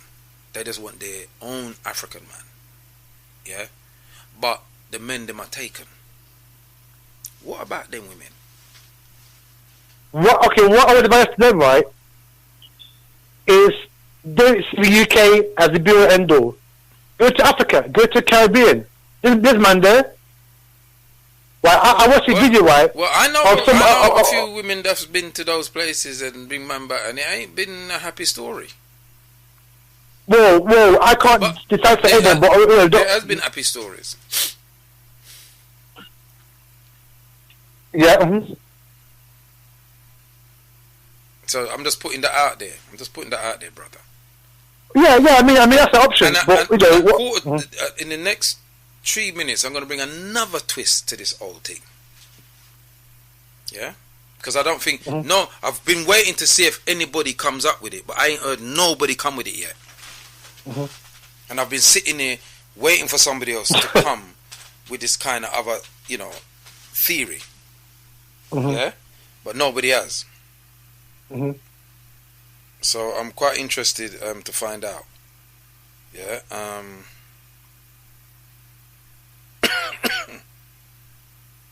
But like I said, it doesn't have to be like that. Particularly, and particularly if black people in the West, right, put their children, boys and girls, on the rites of passage. That's another reason why, for me, we've got dysfunctional families, dysfunctional relationships, right? Because young boys, young girls, brothers in this society, particularly in this society, right, haven't been through rites of passage. So what it means to make that transition from boyhood to manhood. Yeah, true. And what that inculcates. Again, that transition from girl to woman, what that inculcates. A lot of black people born and bred here, right, have got their worldview from the white man, from his television, from his magazine, and from his films. That's what they know about love, marriage, relationships. Well, the Ghanaian people that I grew up with, and I got my name, their dad, he had more than one wife. He had more than one wife. Yeah, I mean, some tribes in Ghana have more. Some tribes in Ghana permit that. Yeah, allow that. Yeah, we don't say tribes. Some groups. We don't use the word tribe. Okay, indigenous people. Yeah. You know what I'm saying? So what I'm saying is, there are cultures where that happens, but in the same culture, men don't choose to do that. They just choose to have one wife. Like I do, yeah. Just like there are cultures that have more than one husband. That's a fact. Nobody. But even within that, right? Some of the men, because there's wife number 1, wife number 2. Those who are wife number 2, wife number 3, right? Some of them are very, very unhappy, right? Because all the man's attention is on wife number 1. Particularly if she's younger than wife number 2, wife number 3. So even within that can have its issues as well. Because some of the women out there who I will say allow, or who have, I wouldn't say, for lack of a better word, let's say enable that thing to happen, right? Whereby wife number one, allows the man to wife number two, and after wife number three, right? Right, and wife number three is the youngest one as well, right? Wife number one becomes embittered by that. Yeah, but that's not in all the cases, though, Kwame. Because no, of course it is, yeah. But in some cases, you know that wife number one is the big sister. You know that she's the elder, and the younger one, them for sure she respect. I saw it move. Mm-hmm. You understand me? But I think this is a subject we're gonna have to come back to and deal with. It's deep. Differently. Yeah. It's deep, man. Because for me, like, we need to put the nation building aspect into it, right, and the race building aspect into it as well, man. Right, because mixed races, right, that's going on right now, right, is anti-nation building, is anti-race building. You understand what I'm saying? So there's black men out there, right? So many black men that are checking out for their race. They're doing a disservice to our women out there, particularly those women that don't want to pay out for their race. They're not doing a disservice to the women out there. They're also doing a disservice to race, to nation building. To this. I'll quote what one caller said to me. They can't have their cake and eat it. Oh, that. Yeah, right. I know that. Give thanks, Kwabi. Give thanks. Yeah. All right, give thanks. Best. Yeah, I just got a text from management. I can go on for another hour, so we continue this. It's 7:45. I can go on to 9 o'clock. Is that correct, management? Send me the text and let me know again. Is that correct? I can go on till 9 o'clock. Text me back and let me know. Yeah? 07539695245. It says, why can't men provide women with a choice? The man from Nottingham makes absolute sense to me. Would a man like his woman to cheat just like they are? Or would you feel cheating men should live with cheating women, and one woman man belongs at the altar from a woman? Yeah, that's 649. Yeah, 07539695245. You're in tune to Nubian Forum People's Talk. You're live here on the Rock 926.com and 87.8 FM on your dial. Yeah, so we're talking about relationships, we're talking about polygamy, talking about cheating, having more than one woman, and things like that. Why a man lie, why a man cheat, and things like that. I want to hear your view. This is your opportunity to talk and say the thing. Otep caller, what's your name and where you're calling from?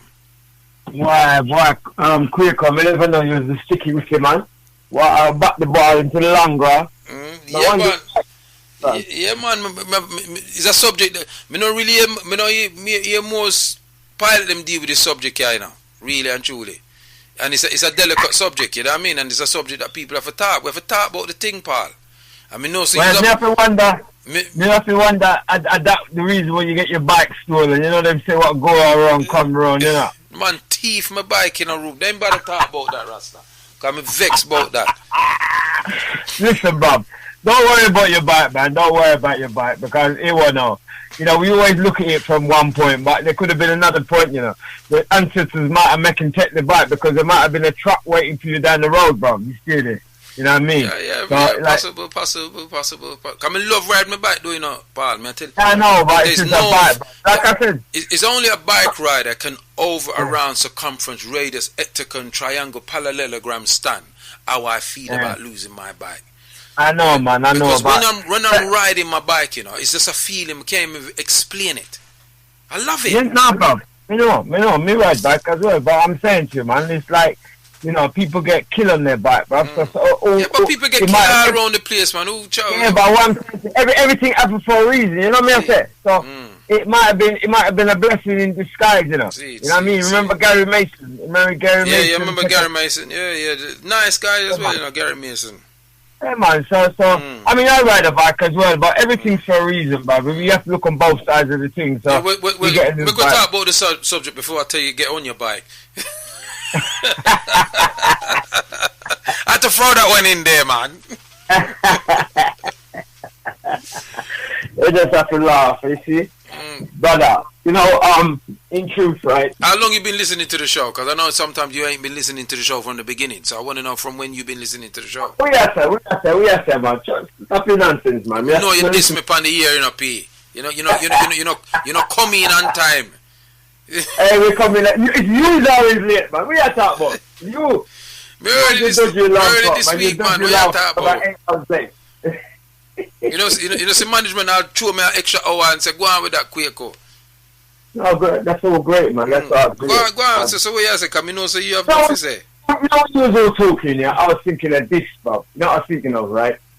You know, just to let you know, I'm going down to 9 o'clock, yeah? I got to 9 o'clock. Yeah, me. Yeah. That. Let me read this text. Let me read this text first. It says, men are hypocrites.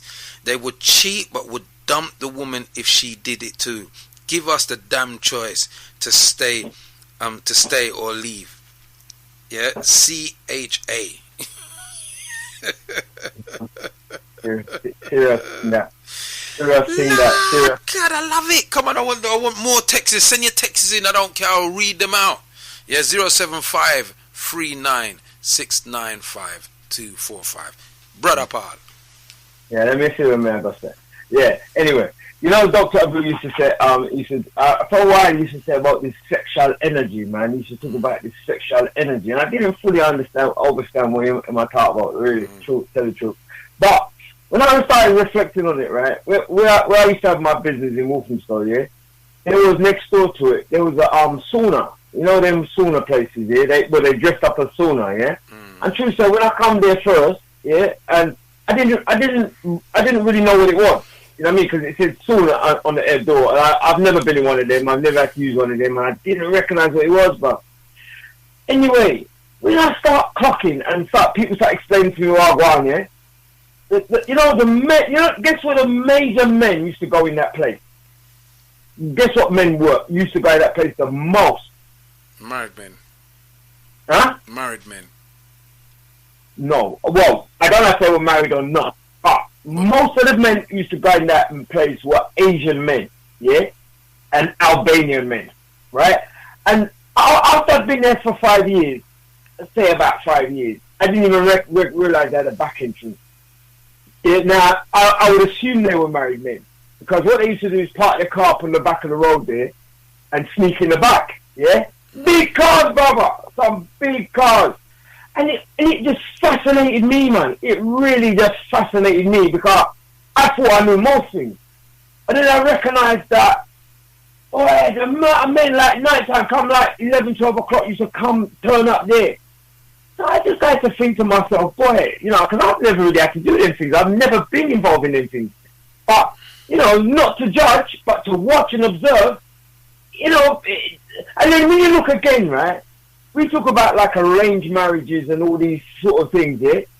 But you look up certain areas, it's Asian men who are running after these young white girls, yeah? And why are they doing that? Although they got arranged marriages and they're tucked up and everything, they probably got their own property, they got money and everything. Something's not working for them. Something is not working. And it's a very, very serious point. And I would agree, right? I don't think, to be honest with you, this thing is too... I'm assuming what he meant, Dr. Abu, when he talked about sexual energy. It's very deep, brother. It's very, very deep, right? And it goes both ways. It's not just men, it's women as well. You know what I mean? Because we could talk about, these, sit down and arrange things. But there's a thing as well I remember, when you were talking, I was thinking of this, yeah? I was watching, I don't know if you ever watch RT, Russian TV, yeah? Yeah, I watch it from time to time. Yeah, right. They had one, I find this was another fascinating thing. They had one Afghanistan guy in there. You know them Afghanistans, right? The woman can't come out a door without covering up her face. She's just got like a little letterbox thing, you know what I mean? And that's it, right? And he was this man, right? And he was quite an old man. I'm sure he must have been about 78. He looked grey up and everything. He had about 8 wives, right? And one of the wives was boxing him up in his face, yeah? And I had the subtitles. She was shouting and screaming, and they had these subtitles down the bottom. And what she was saying to him is, why are you looking at other women? But there was 8 of them in the room. 8 women. Like some of them was older, like 3 of them was like his age, and it went down to the younger one. I think I saw that once, you know. I think I saw that one. Yeah, because he was cheating on the 8 of them. Yes, this is what I'm saying, bro. That thing, bro. Yeah, I didn't see that one. I said to myself, here's a man, right? He's got 8 wives, they're all sitting around him, and the young one is boxing him up in his face. And if you saw it, he was just sitting there. He was just sitting there holding it. He was just holding it. He was just sitting there holding it down, bro. Yeah, and then the rest of the wives, them was cussing him. They were all cussing him. Right. Now, look at that, bro. Just take that in. Here is a man, he got 8 wives, right? And they all look good. Even the old ones look good. You know what I mean? Healthy. All the bodies look right. He had young ones there and everything. But still, that wasn't enough for him. He's still to the point where the young one had to box him up in his face. And I think... I tell you what, Paul, yeah? Do me a favour, yeah? I tell you, love, I've got to just go and got an elaboratory kind of thing, mate. So you talk to the people then, but what I want you to talk about is what's happening in our community. Read those things. Comment on some of those things. I'll be back in 2 minutes. Go on, Paul. Wow. Now you put me on the spot. Well, what is happening in our community? What's happening in our community? I don't think what's happening in our community, to be honest with you, is no different than what's happening in any community. But I think where we fall down short, like we always, is lack of communication, as you say. So a program like this opens up the communication. It allows people to interject and give their points of view. But as usual, we only get a select few who want to give their point of view and whisper up behind closed doors. And that is the biggest problem in our community, is the lack of communication. Right? Rather than let it draw out and get to the point where you're fussing and fighting and you don't know where to turn and everything broke up, it's better to open up some line of communication. Because it's all right to say, I'm going to be on my own. Well, for me personally, and I know you're not going to like this, if you're going to be on your own, be on your own. It's your choice. Who's going to care? Who's going to bother? Because life is still going to go on. And I think we need to get over that. Yeah, because some of us draw to the corner where we say, well, it's better to be on your own. Well, if it's better to be on your own, good for you. Good luck to you. And that's how I feel about it. Because we all got to make a choice in the end. But in reality, I think we have to open up these lines of communication. So, Prophet, programs like this I always champion because it gives us a chance to do that. But unfortunately, we don't always do that. And that's the problem, I think, because sometimes when we're given the opportunity, we don't fulfill the opportunity. And I see that as the biggest problem. You know what I mean? Because you can keep pointing fingers and say this and that and that. But you open up a line for debate. It's a radio program. You don't have to be personal, tell everybody your personal business. But other people can learn from those things, So that for me is the biggest problem, is communication. And we need to start really communicating with each other. But I think in terms of this highlighted problem, I think it happens in all communities. And I think that's the thing, And it's going to be a big thing to negotiate. Again, one last thing I say, yeah, when I was living in Canada, a good few years ago, well, I wasn't living there, I was there for a little while, I read an article where they were saying that they had more women than men, right? And they were saying that a lot of the policies like housing, loans and all this, they gave support for single people, because there's a lot of single women in Canada, a lot, you know what I mean? And they give them a lot of support. And they were talking about, polygamy and the reasons behind it and how it would help to support the problem they were having. You know what I'm saying? And it was very informative. So, I know there is a serious debate there to be opened up and talked about. Well, I tell you what, Paul. Yeah? Enough man I got a book flat got Canada now. No, seriously. I mean, this is a good few years ago. No, seriously, because even we was living with one woman, yeah? We stand with one woman, because they got some big places, man, and we was in the basement and thing, yeah? And, we were talking to her about it, and she was telling us a pretty, very, I think they were saying that Canada is quite for the size of the terrain of Canada is quite underpopulated. Absolutely. But they got like, when you go in there, they want all kind of, you have to meet all types of criteria. But truthfully, there's more women there than there is men, and they nice, decent. I should say this, but nice, decent. I got a text coming, Paul. It says, if you were with a man knowing he's already in a relationship, you ended up with him, could you ever trust him knowing how you got him? Karma. Boy, this sister is bitter. You know, I really, right, it says, in all honesty. Yeah, go on. Sorry, I got to check the chat room. Go on, I'm listening. In all honesty, my brother, for me personally, I do think, you know, how do I put this? I think for women, right, I don't like the whole idea of this cheating thing at all. I really don't. You know what I mean? Have you ever done it? Yeah, when I was younger, you know what I mean? 17, 18, 19, 20, yeah. Yeah, man, but you know what I mean? Nah, you know what I mean? I'm too tired for that, man. I've got no energy for that, bro. That takes a whole heap of energy and money, and I ain't got that to throw away for them things, you know? You know what I mean? Seriously, I don't feel that at all, not at all. That's your fact, right? I would run away from that. Personally, I'm cool with myself. You know what I mean? But, you know, it's a complicated area, to be honest with you. It's a very complicated area.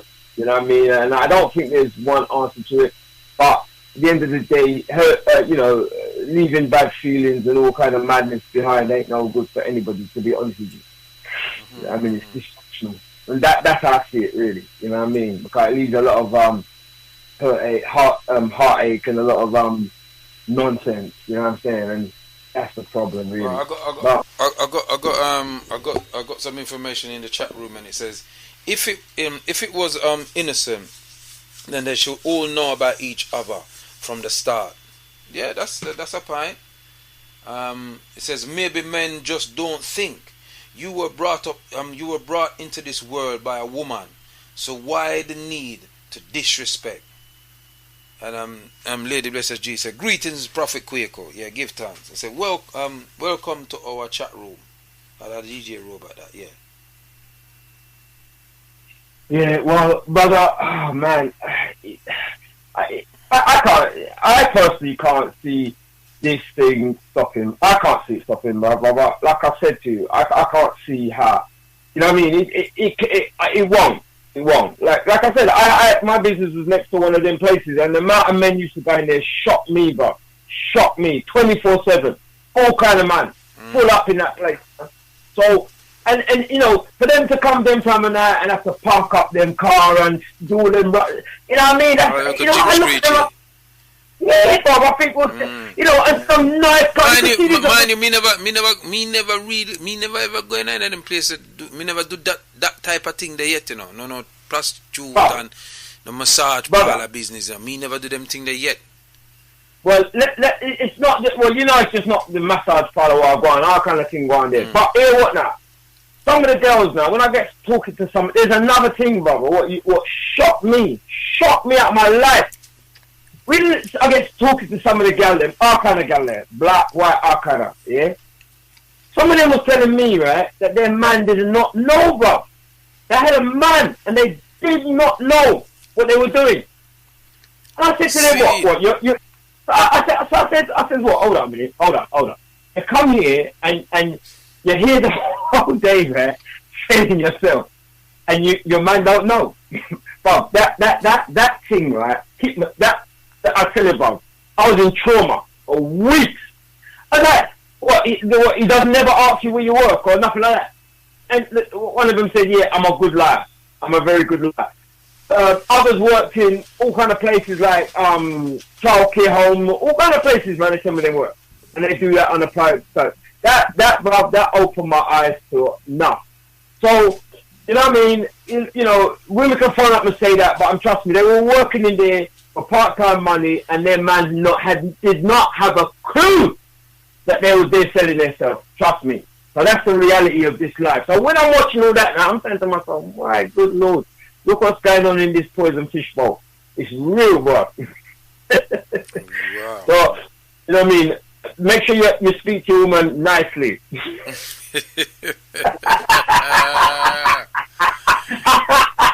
Because, brother, I'm telling you the truth, man. That traumatized me for months, man. I'm thinking, what? For months, for months, you start trail your wife. Hey, God, brother. You know, I now before I go, I see another thing there. You know, one Nubian European boy used to drop his missus up there. You know, and I used to sit there. I think, hold on a minute, hold on. I used to see him park outside the shop, yeah, kiss his missus, and she go in the place. And I'm thinking, boy, that man is good, you know. The man dropping missus out there to do prostitution the whole day, you know, and come back and pick her up. I said, boy, man. That's when I knew, man. I said, boy, this world is too deep for me, man. It's too deep. I can't so before you go, Paul. I know I couldn't do that. Paul, before you go, in terms of our community, you know, sticking on our community and things like that, how do you think we could go forward dealing with this particular scenario? Wow, that's a very, very good question, Bob.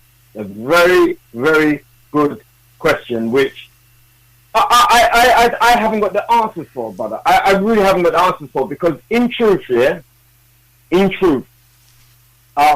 just think of what Dr. Abu said when he talks about this sexual energy thing, yeah? And I think to myself, if you try and force people to conduct themselves a certain way, they're just going to do the opposite, though. That's how I see it, because I don't think you can control that thing. Seriously. You know what I mean? I mean, like I said to you, most of the men that used to go in there was Asian man there. Most of them is Pakistani man. And their man is married by arrangement and everything's set for them, but still that's not enough for them. So they have to go sneak. It's, you know, I look at them, right, and I think to myself, if I had to do that, you see, I don't know. I haven't got the answer for that, man. Really and truly. But as I said, you know, I have not got the answer for that. I haven't got it, to be honest with you. You know, people. I think what I do think what needs to happen in our community, in like this thing, there needs to be more honesty in terms of everything, my brother, and more communication in terms of everything. Yeah, you know, instead of this waiting till it gets to a point where you just shout. And but another thing, brother. Can I just say this as well, right? I heard some of these women talk, but there's a level of arrogance among us, you know. There's a level of arrogance which I find quite distasteful. It's like if this don't go my way, I'm going to be on my way, on my own. Well, be on your own. Who's going to care? Be on your own till the day you die. Who cares? You know, there's this thing like, oh, if I be on my own, you're going to get hurt, but I ain't going to get hurt. You're going to just be on your own till the day you drop. As simple as that. I mean, we need to get over that. And rather than put up our barriers and say, well, if this don't work for me, this is what I'm going to do. We need to just sit down and talk, because another thing, brother, you know, when you put up your barriers like that, there's much choice out here. There is much choice. And that's another reality. There's a lot of choice out there. There's a lot of life. And these things like, you know, there needs to be more communication. There needs to be more putting your guards down and more empathy for each other. That's what there needs to be, more empathy. Yeah, instead of this hard nut thing where, oh, this is what I'm going to do, and I'm going to be on my own. And you're on your own, but who cares if you're on your own? And you're going to die on your own. Who cares? That's the point. You know what I mean? We need to build rather than put up this hard attitude. That's what I feel anyway. You know what I mean? Communication. And this is it. Start communication. We need to just communicate, and more empathy and more understanding, and less ignorance. And ignorance means in terms of ignoring the facts, and look at the facts more closely. All right, then, Paul. Give thanks, Paul. One of your most calm presentations today. Very controlled. Yeah, man. Easy, man. I tell you. All right, Pete. Yeah, nice, but listen, Brother Quicker. Listen, man, Bob. I you know what, Bob? You know, sometimes I just like to be me, man, and I really don't like people to try and modicate or put me in a box, man. I want to be me all the time, and if people feel that I'm not calm, it's too bad, bro. If I just want to be me. I'm sick of people telling me how I should be. I'm going to be me. I was like that when I was born. I'm going to be like that when I die, and I want that to go out there. I am going to be me, and if it makes people feel uncomfortable, it's too bad, bro. Simple. Yeah, take care, bro. Take care, bro. Take care. Hold it down, yeah? I'll take it. Yeah, got some on the chat room. Yeah, we have some people in our chat room, and it says, if you're in a relationship with your partner and you choose to go and get another woman or man, yeah, give your what is it? And then it doesn't say nothing else. This is for Anne Marie. That's nothing else. So, what is your working definition of love, and whose definition do you use? Men will always find a way. Yeah. Liberty. That's the person name, Liberty. Yeah. And then I got some texts here that wasn't there. I'm waiting. Alter caller, what's your name and where you calling from? Alter Kwaku, it's Bev again. How you doing? Well, you're hot tonight, TB. Yeah, it is what. Kwaku, listen. You're caller that just rang Paul, and Paul's probably listening. Good afternoon, Paul. Good evening. Good evening, Paul. When I make, because he's making very strong statements of, the person saying, I would rather be them by themselves, and he don't care. They can be by themselves till they die, and blah, blah. You know what, Paul? At the end of the day, I made that statement. And when I made that statement, Kwaku, what I'm saying is, I'm not saying I'd rather be by myself and I want to be by myself, and the fact that I must be by myself to the day I die. Paul, that's not what it is. What I'm trying to say, Kwaku, is no one wants to be alone. Yeah? No one wants to end up being alone, being by themselves or whatever. When you're you're in a relationship, it's nice to be in a relationship, you have someone to talk to, etc., and things like that. I'm not saying I want to end up being alone or I want to be alone. That's not the point. What I was trying to say, on this thing where Paul keeps saying, I don't care, you can be by yourself, who cares, be by yourself till you die. No, Paul, I don't want to be by myself till I die, or care, or you don't care. That's not the point. What I'm trying to say, Kwaku, is I would rather, instead of this whole relationship thing or whatever, and yes, it's a good topic that you have here going on this evening, Kwaku.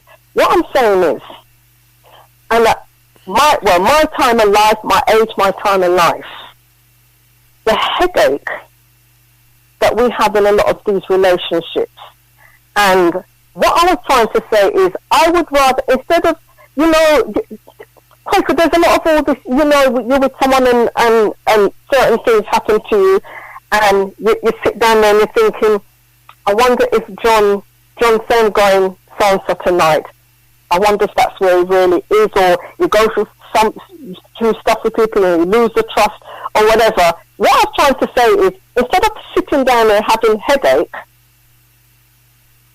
I would rather just kind of be by myself for what?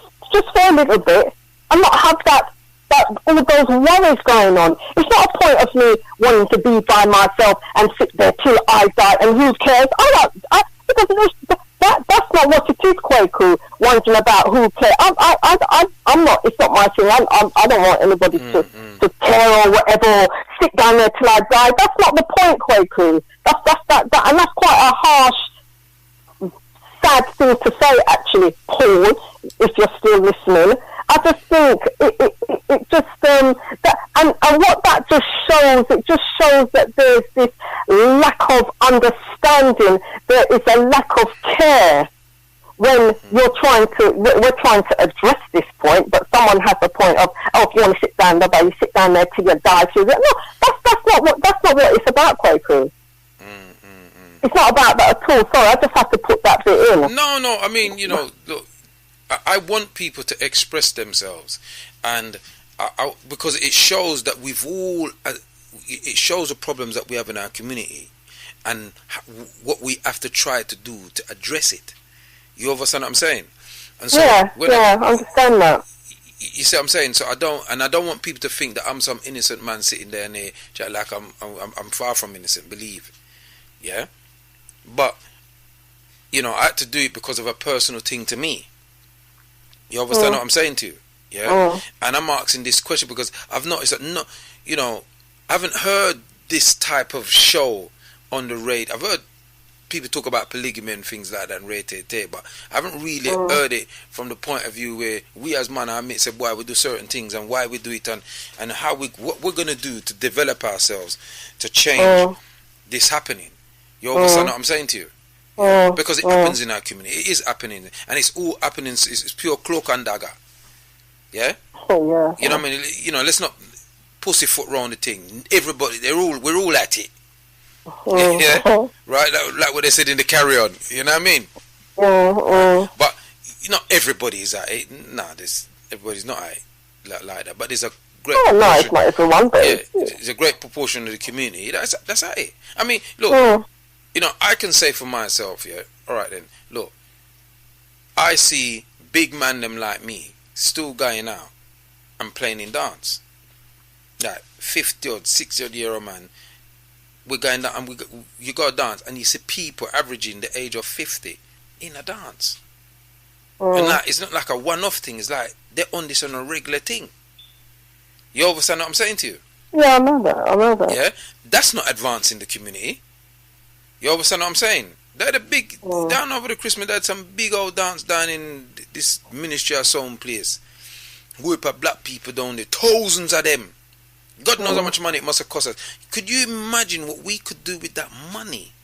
Yeah. To build a school in our... Here we are running a Saturday school for African children and trying our best to show them a different way of how to do things. And we talk to our young people about these various kind of things and yeah, we talk to them and we, you know, because we're experiencing things and we talk to them, we have conversations with them about these kind of things.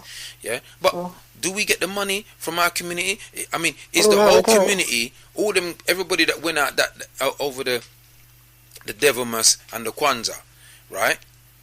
Where we all go to Kwanzaa and we all dress up and everything like that. Are we gonna, that money that all that hundreds of millions, because there's hundreds of millions we spend as African people, would we have taken that money and said, let's go and purchase a property where we can Africate our children?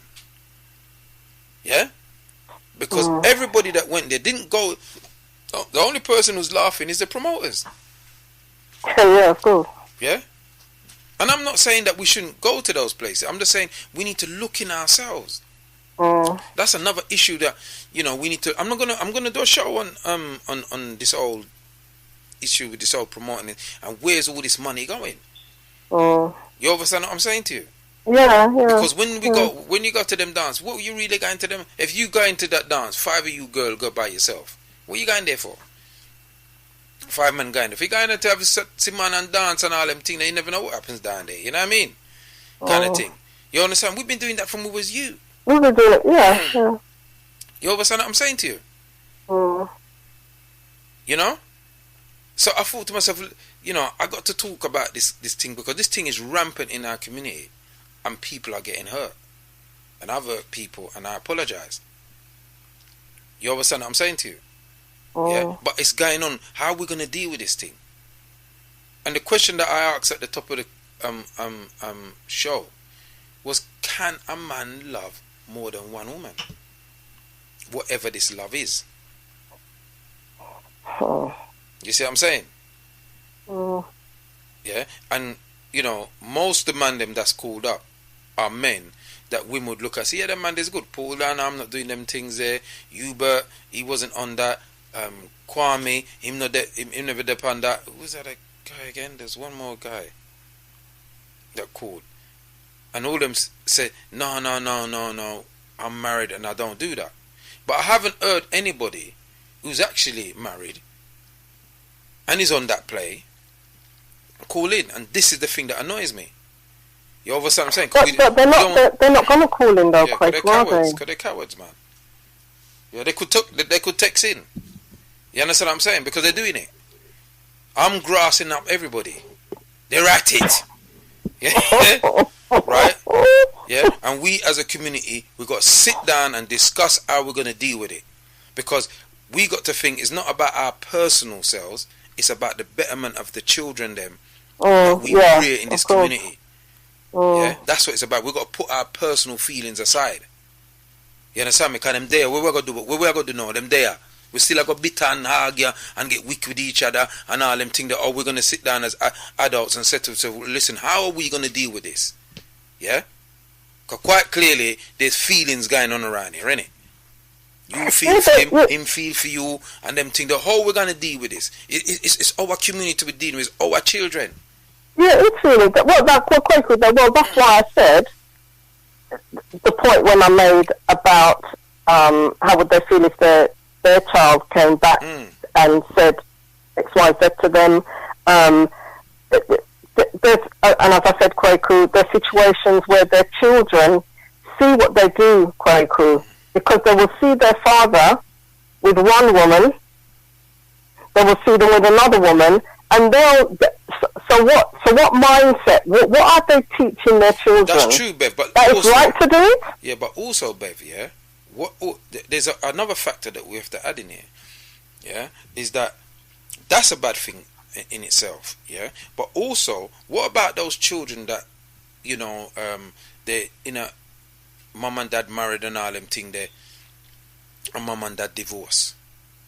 Yeah, and these divorce get better. That has an effect on the children too. Even when you're living with a woman and then you and the woman done, or whatever happens between you and that woman, and one of you walk out of the yard, are we really thinking about the effect of us pulling away from each other that it's going to have on that child? Remember, some of our parents, they stayed together, not necessarily because they wanted to, but because it was the but also for the sake of the children, wasn't it? Yeah, you understand what I'm saying? And too much of us, we ain't got that. We haven't got that kind of tenacity like our parents has got. Because we fall into they just get up and go, isn't it? We fall into this system of selfishness. It's about me. Yeah, and we don't want to. Don't use slavery as an excuse. That was long time ago. That's disrespectful to our ancestors. That's disrespectful to our ancestors who was brought in a system that was foreign to them. Yeah? And it wasn't a beautiful system that they were brought into. Yeah? You understand what I'm saying to you? We have not galvanized our own culture since the day they said, right, you're free. Remember, they paid the slave master for loss of earnings. To the tune of billions.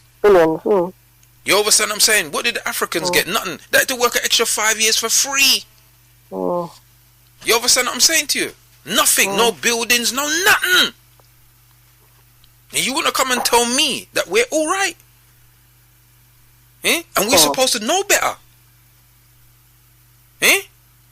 Yes, we're supposed to, because we've gone out. I think the fact that we survive, I think the fact that we're even having this conversation is testimony to our tenacity of survival. You understand me? I want everybody will listen to this show, yeah? If we as a community, if we don't deal with this situation here, what we have, we're gonna have is gonna be worse. Because there's children out there, and they must see us as the parents agreeing. You understand what I'm saying? We can do it. We can do it. We can do it. You understand what I'm saying to you? Yeah? We can do it. Because we got How are we going to do it? We like what we're doing now, we're talking about it. We got to be honest about it. We got to get together, we got to sit down and say, alright, then we'll listen. You know what, this is this and hear what, but we're so conditioned by the European that we can't even begin to examine what we had or what we still do have. You understand what I'm saying to you? We can't even begin to examine it because we're still looking at it through a Eurocentric mentality. Yeah? There's an African saying, it says, when a European sees a breast, he sees lust and sex. But when an African sees a breast, he sees the giver of life. There's a lot of things that we had structurally that these people destroyed.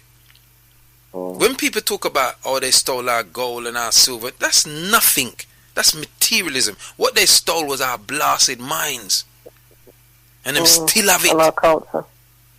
Yeah? And our cultural practices. When they came there and said, you hear them right out there, this mountain, whatever, then them not talk about the harmony in the yard, And all the children them grow together and live and them thing there, and the society is successful and prosper under them the regime there. You understand me? No, they want to look on the negative. It's the opposite, isn't it? Opposite, yeah. All the time. Yeah, and it's not every old soul was like that. You understand me? No. Yeah. Just about being truthful, mate. Maybe this might help some of our people who's listening in the silence. Yeah, who's at it. You understand me? Because they're at it, mate. Yeah. And I don't mean it from the sexual point of view. I mean they're having relationships with other people. They're having relationships. It's a relationship they're having. It's not a sex. It's a relationship, communication, talking. You understand me? Reasoning about certain things. You understand? Yeah? And I'm not justifying my behavior. Yeah? It's not about justifying it. It's just what it is. You understand? Yeah? Yeah. But my fan husband for you, babe. No watch nothing. Yeah, no one, a woman and him. I'm not looking for no husband. I joke with your sis, man. You don't know I'm a joke, man. Yeah, just kiss mommy for me, man. How's Barbara? I will do. She's good. Alright then. Oh, okay. Thanks, Bev, you're the number one caller today, yeah? You. Yeah? Alright then. Yeah, take care. Alright, bye. Well, Otep, you're in tune to Nubian Forum People's Talk Show. We have an extension. It's a beautiful extension. You know, it's 21 minutes past hours of 8. I'll be wrapping up at 9 o'clock. Yeah, I want to thank the Rock family and the engineers for the work they've done, and give thanks to management for giving me this extension. And thank you, Bandit, for not coming in. Yeah, because I felt that we needed this time with this particular topic, because it is a poignant topic. It's a topic that we don't talk enough about, and we don't talk openly and honestly about it in our community. You understand what I'm saying to you? Right? And it's something where I go on in the community, and some of us are affected one way or another. Even if it's not you personally, you know somebody who's in there, your sister, your brother, whatever the case may be, and we have to talk about it. Lime Mattel, Kwaku, a gyalis from the Dame Barn. I don't know what they're talking about. What woman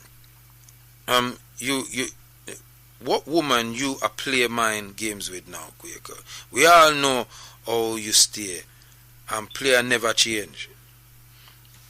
I don't know what that is, but that's 483. Yeah? Boy, this is a long one. You can tell this woman is vexed, isn't it? I haven't got a problem with man who got more than one woman. If they can fully accommodate them in terms of love, attention, care, time, finance, and security, which isn't usually the case. Most men just go round and round using and abusing women. Got children here, there, refusing to introduce them to each other, which isn't Afrocentric. It takes a strong man to be able to deal with one woman as a queen, much less 2, 3, 4, etc. Simultaneously, if men really knew the true nature of and needs of the black woman, and they really knew themselves, they would behave differently. Most gyalis are arrogant or just can't say no, or can't let pretty woman pass them. Men who are gyalis have a swagger that captivates women, hence why them have enough woman. Women are attracted to gyalis, knowing what and who they are, but the temptation is too great when things come to bomb. Right, I don't know. I know this is a woman. When things come to bomb, certain women play the victim. Certain men know they have a proper woman and still want more. Infinite destiny. Boy, she hot tonight.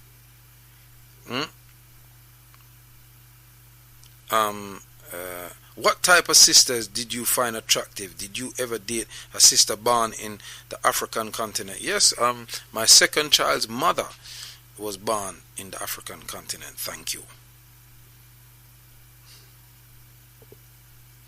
Some women won't do what the other women will do, and that's come from 739 or whatever that is.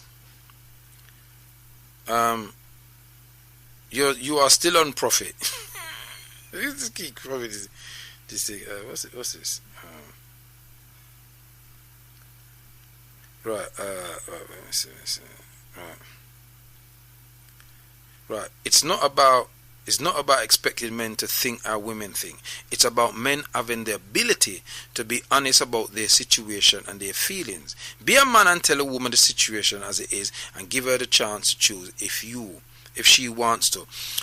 If she wants to be with you or pick up our skirt. I'm sorry to say, Prophet, but if you had been faithful and committed to one good woman, maybe she would have bought you a new bike. Just saying, that's one of the benefits of being in a committed relationship, supporting the person you love through the bad and good. Yeah, I suppose that's right. And maybe that's the case. But why would I want my woman to go buy me a bike? A better money for go do with the money.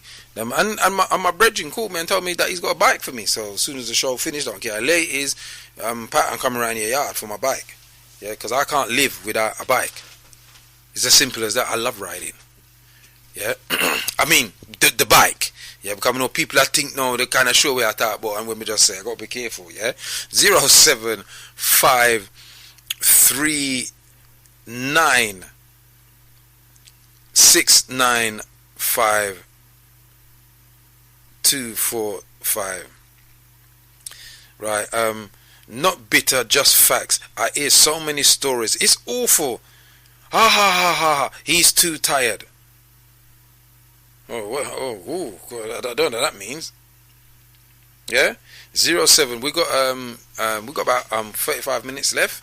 Well, 40 minutes left, near enough. 07539 695 245. You're in tune to Nubian Foreign People's Talkshow, live here on the Rock 926.com, and you're inside with the Prophet Kwaku live on the Rock 90, and we're talking about relationship, cheating, man have will up a woman, man who love with two women, etc.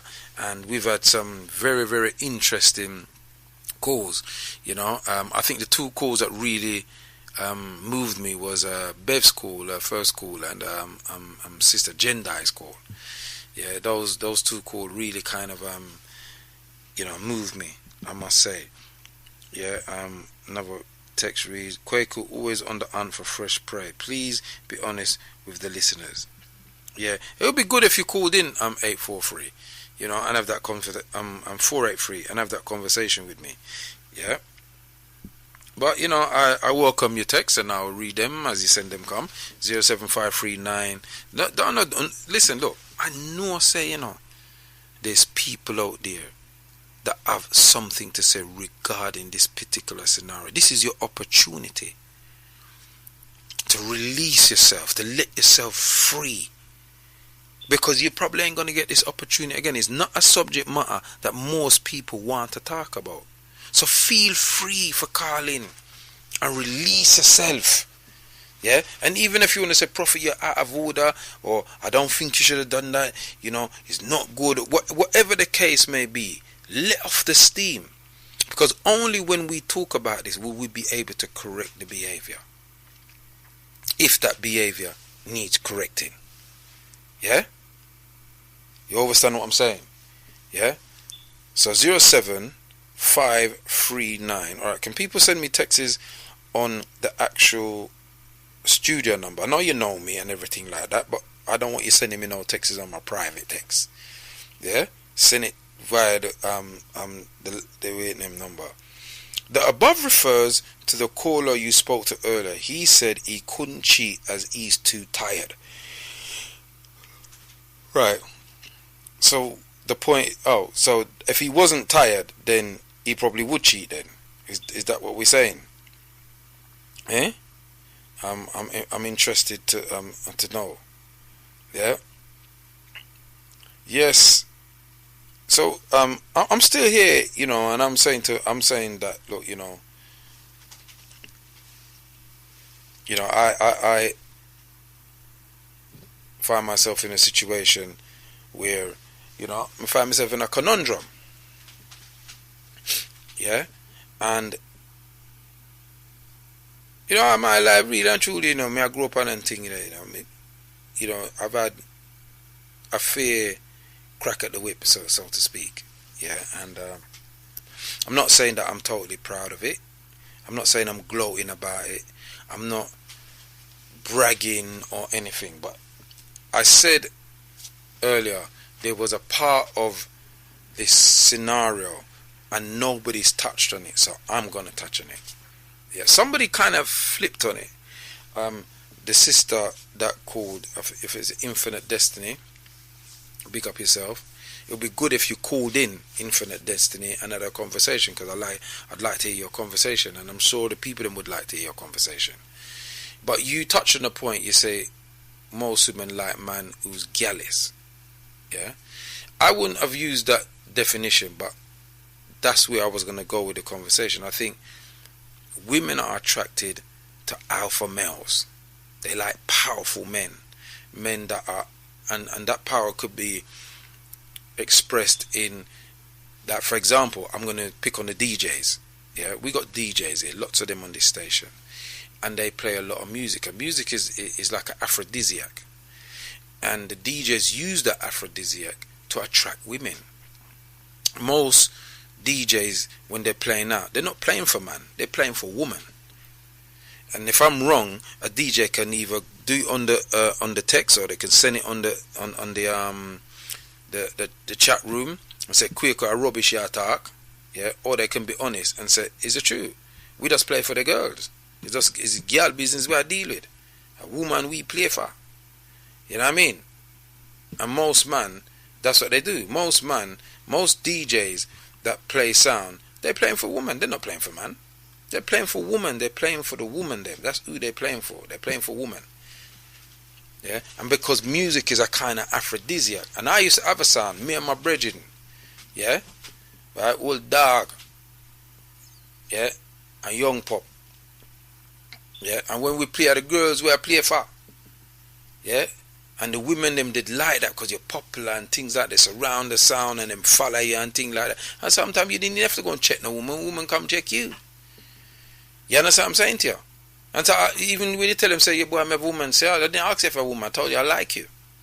You understand what I'm saying? And then you get flattered by that. You know what I mean? And it's worse if the woman look good. You understand me I say? Right? And I'm not saying this because I'm trying to berate my women them, or the women them are just listening, or I want you to feel bad or anything like that. I'm just saying it how it is. Yeah? And I'm sure most of you women know that. You understand what I'm saying to you? When you go, you see these pop stars or these soul singers and the MC and all them man. You know what woman them man they have? Because the women are joke, because they're alpha male. You understand what I'm saying? Because we're creatures on this planet like any other creature, you know. Yeah, we're creatures on the planet like any other creature. You know, see what man in the lion world. Yeah? The bad boy lion do all the mating. Some of the subordinates in them have to thief a mate. Them have to sneak it. And if the bad boy lion catch him, a war. You understand me? Yeah? And you look in those packs and the wolves and all these kind of things. You know, the sea lion them, and all them things. We're creatures just like any other creature on planet Earth. It's just that we're at the top of the food chain. We're supposed to be the most intelligent of all the creatures. You know what I'm saying? So maybe that's what women are drawn to. And just like Infinite Destiny say, maybe if we, you could afford to boom, boom, boom, look after everybody and all them things, maybe things would be different. You understand what I'm saying to you? Yeah? So, I think that I've given it the time that it deserved. And I'm hoping that, we all gain something from it. You understand what I'm saying? Yeah? And I hope that I learned something from it. You understand me? What I have learned from this is that not everybody thinks the same. You understand? And maybe you got to move with people that have your mindset. And things will be peaceful. You understand? But the key factor in all of these relationships, is that we must do what's best for the children. What's best for them. What's going to make them happy. Yeah? Because seeing mommy and daddy arguing and them things there, don't do anything for them. Yeah? It's our mistake, and we as the adults must correct it. Yeah? You're in tune to Nubian Forum People's Talkshow live here on the rock926.com. But the texts them are coming. Nobody no want to talk again. You know, I want a man for ring up and say, boy, you know, so me quick me move a stand where I say, come me move and I move the two still in and give me your opinion. But this I'm saying, you man, you're mouses. You're a mouse. The man them who's on that is like you're there and you're listening and you're there keke and I laugh. So boy, I mean I call and it's cool and let's have a reasoning, rude boy. Yeah, don't be, you know, just cool and let's just deal with the thing. You know what I mean? Blessed. I just woke up 8:20 p.m. Glad to hear you're on the radio from Scratch Professor. Scratch Professor, big up yourself every time over there in the Alsden area. You rise up yourself. You know, I wonder what you think about this kind of topic I'm talking about. You know what I mean? The relationships, you know? Cheating and all them kind of thing there. And you're a man who's in there. I mean, you're a man who make music and things like that. So enough girl must run you down. You know what I mean? How do you deal with that? Yeah, if you got a woman and things like that, have you cheated, so to speak? Yeah, and why? And you know, did you feel really any kind of love to this other woman and thing like that? You know, I'd like to hear your opinion. Fair crack of the whip. That's an understatement. Ha ha ha. Poetry.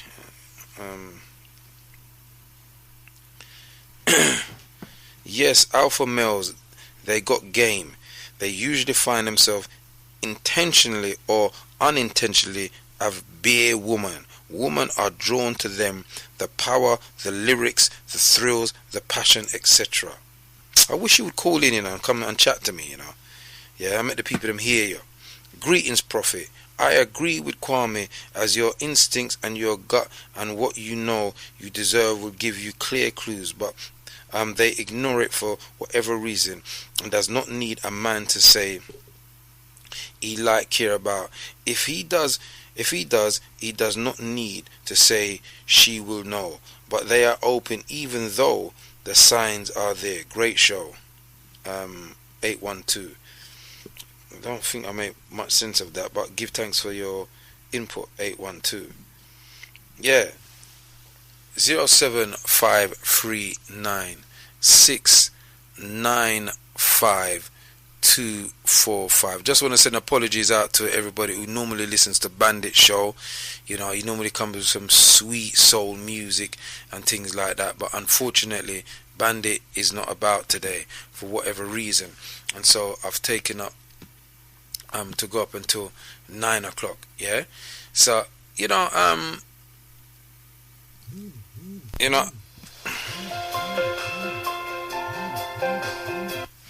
Otep caller, what's your name and where you're calling from? Infinite Destiny, South London. Oh, Infinite Destiny, what? You're good, yeah? Yeah, I'm good, Infinite Destiny. So I heard a lot of your comments and things like that, Infinite Destiny, and I got two more texts in. Can I Yeah, you can read them. Can I just read them out? Hold on a second. Mm-hmm. Oh, good. Algerian men cheat on their wives. Black American men cheat on their wives. Also, Croatian and Jamaican men cheat on their wives. I think I know what that is.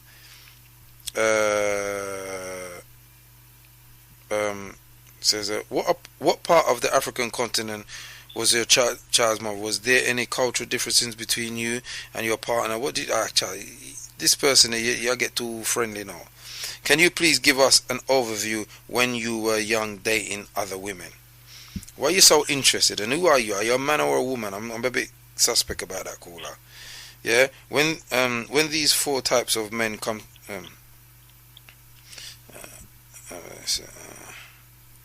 Not everybody want to indulge the information live on here. you could be working for feds, etc. Many reason text is much more comfortable and discreet. Well, if I'm working for the feds, mate, yeah, right, my bike wouldn't have got stolen. You understand what I'm saying? Right? So you better understand that. Yeah? Right? And I'd have got it back already. Yeah, that bike thief. I want people to go on my Facebook, Nubian Forum. Yeah, and you will see his face. And anybody know the boy, they want to find him. Yeah. Infinite Destiny. Aquaba Infinite Destiny. Thank you for gracing us with the show. So let's get into the meat of this. We ain't got much time left. You got 20 minutes. Got 20 minutes. All right, where do I start? My voice is a bit croaky. I've got a sore throat. Yeah, well, go on Infinite Destiny. Okay, what you say? You're saying that women are drawn to gallus, yeah, and then you talk about the man them have swagger, and that them love. Yeah, you've got certain types of men, and as you put it down to nature, and if you look at the animals of the wild, that is the stronger male that ends up with certain females to procreate, and then the female looks on. Do you understand? But in terms of the human dynamics, I've come across, and I can say this for myself as well, that I've been out with guys that are good guys, you know, but there's just something lacking, and to put it down to they're boring.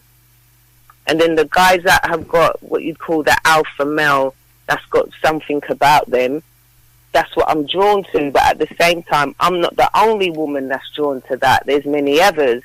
And a man being a man, they get tempted by that, because you've got a lot of women out there now that, because of the dynamics and the ratio of men to women, they know that a man's a jealous, or got his wife, got his woman, but they don't care. They really don't care, because in the beginning, a relationship might just start off as a ting, or, you know, something casual, but feelings come into play, and the two people could end up being together for a long time, while the man's got his partner or his woman, and then the other woman, she could have her man. And this is where things can kind of get messy, worse if there's children involved. So Can you turn your radio down in the background, because it's feeding back? I can hear it. It's not even. Hold on, it's not even on. Yeah, I can hear it. It's not on. You're repeating yourself. No, I don't know why that is, because it's not even on. I was listening to it through my phone. Yeah, well, what's happening with your phone? It's coming through your phone then, because I can hear it. Oh, what about now? I've closed the app. Is it off? Is it still singing? It's still go on, carry on talking.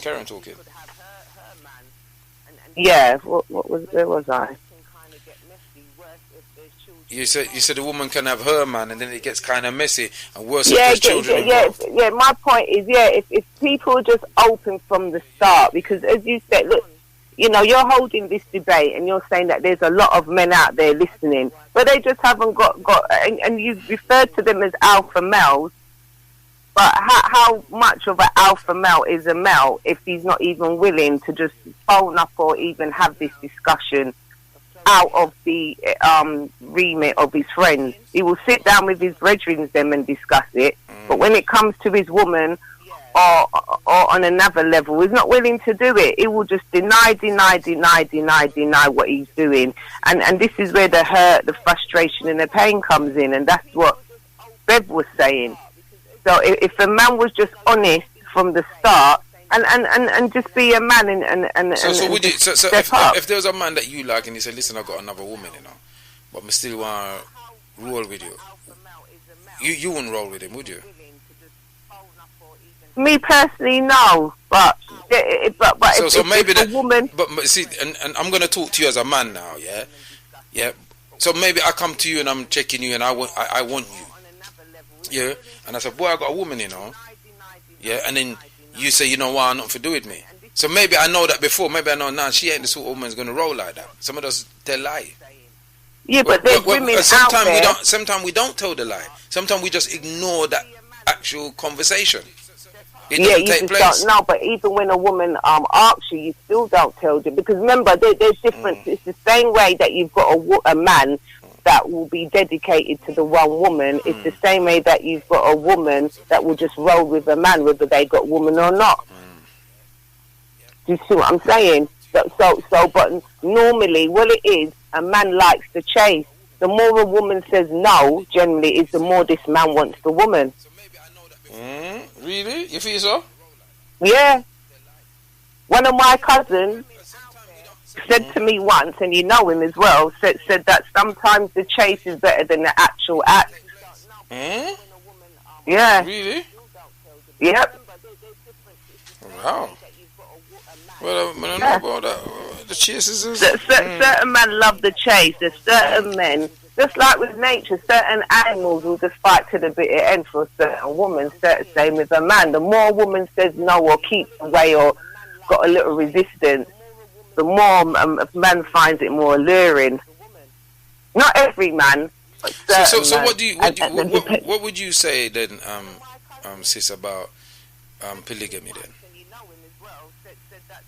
You know what? If it works for us, because it's in America now, they call it polyamory, and it's getting quite popular because they realise that this Western concept of marriage is not working, because there's a lot of people in, what do you call it? The Mormons do that. Common law. Yeah, I see them. The Mormons, I see them do programs with these people. That man have 3-4 wife and all them thing there. Yeah, no, all right with it. The white boy them. So yeah, because they really, because if and worse when people, what makes me laugh is when people say I'm a Christian and start quote Bible. But hold on, wasn't Abraham, Solomon, the whole entourage of them they had more than one wife, more than one woman. You know, they had concubines. How many concubines did Solomon have? Yeah, the bag of them, innit? And A God, bag of them. and God didn't have a problem with it. He never had a problem. He said, "Go forth, brethren, do your thing." Well, the thing about it is that's what I did. Our brother Hubert that called up when he was saying he's a, you know, he followed the Bible kind of thing, and that's why I asked him that question, because most of the man them in the Bible, them when I go on, a lot did go lie down with him picnic them. All that, you know what I mean? So you know, you have to mind what you say you believe in. That's what I'm saying to you. Yeah, line down with my children, that's for sure. You're a God-fearing man, yeah, and you're a proper Christian. If you're a real Christian man, and you want to, your favourite prophet is, I don't know, David. Well, David wasn't a prophet. Well, King David, or the prophet Abraham, Moses, or whoever, right? They would have more than one wife. But having said that, if a man is going to do that, then it should be done on a mutual ground where every party knows what's happening, and he should be not just in a financial position, but also mentally, emotionally stable to deal with more than one woman. Because as we all know, a woman is a beast that no, I won't say miserable, but she's just like a delicate flower. Yeah, of course. That needs to be nurtured. And with how things are, it's like the whole relationship issue, and not just the relationship, but the characteristics and the qualities of the masculine and feminine have been distorted. When I was at school, it was a case of be independent, you know, you don't do anything for your man, and da-da-da and da-da-da. You know, and I remember I used to have discussions with certain of my friends that were men, and they were like, no, you know, if you found a man that you really checked for, you would do certain things for him, especially if he's providing for you and doing X, Y, Z. And I remember I used to say no vehemently until I found myself in a position where I did meet somebody, and I did find myself doing the more feminine roles, and he did the masculine roles, and we didn't have a problem with it. But where things are kind of skewed now is that women are working longer, you know, she's more independent, and then the Me Too movement, why should a man do this, the roles have become so skewed now that men are more feminine and women are more masculine.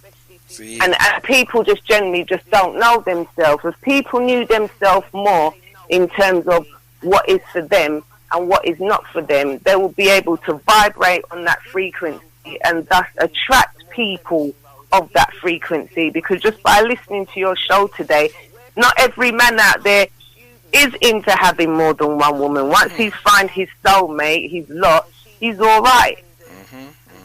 And as you said, there is a shortage of black men out there. I've always said black man is an endangered species, and there needs to be something to address that, because there are a lot of lonely single black sisters out there, and it's tragic. And it's funny because me and my friend were talking on this very same topic last night, and it's got to a point that it's a problem.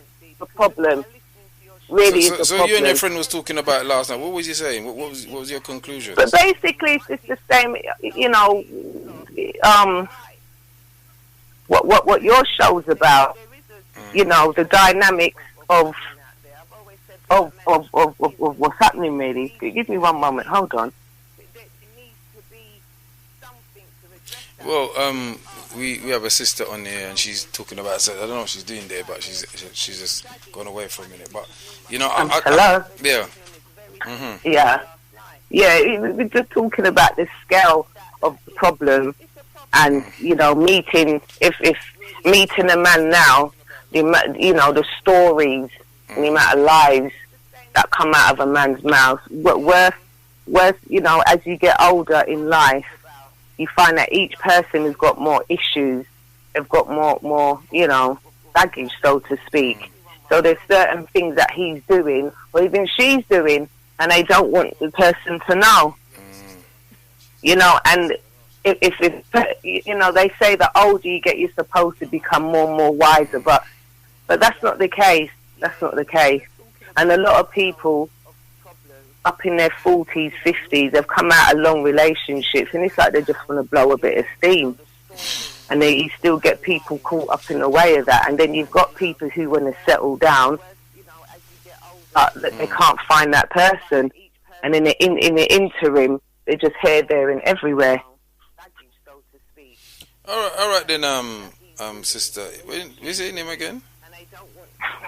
Infinite Destiny. Look, give thanks for your contribution. It's 10 minutes to the hour. I just want to kind of wrap the show up here, man. Yeah, that's fine. I want to see if I can get a man who is on that thing, who's brave enough to call up. Yeah, because it's like the man them in that sense let me down. You know what I mean? Yeah, or them probably vexed with me, come me let the cat out of the bag. You know what I mean? Yeah. But well, maybe if you give them advance warning, you never know. Round up the truth and have a discussion. The man them is listening. Trust me, they're listening. Believe. Trust me, they're listening. They're out there listening. Enough of them. Give thanks, sis. Yeah, give thanks. All right, then. Otep. Well, there we have it. I got 3 texts that I'm going to read out, and then that will probably be it. Not everybody wanted. It says not everybody want to indulge their information live in there. No, I read that one already. Right, text is brother, Prophet Quaker, Bun Fury, Bun Rodigan, Unit of Glasgow, cutting undermining reparations deals with UNIA of West Indies. Talk about that petition launch against it by Ari FM presenter Sis Kabul. Also got I'll do that next week. Next week I will do that definitely. Hold on. Polygamy is a generic term covering various types of plural marriage. Polygyny, one man, several wives. Polygyny, one woman, several husbands. Polyamory is unbounded relationship with any combination of heterosexual, homosexual combination. We're not on that one, eh? Combinations not necessarily involving marriage. We must not confuse these terms. Give thanks to that. Yeah, and that was from Sister Jendai. Yeah. Yeah. So here we are. I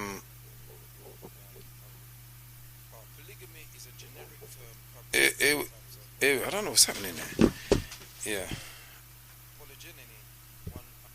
Yes. We're at the end of the show. Really, it's 4 minutes to the end of the show, and I just want to thank everybody that called in and contributed to the show, everybody that texted in and contributed to the show.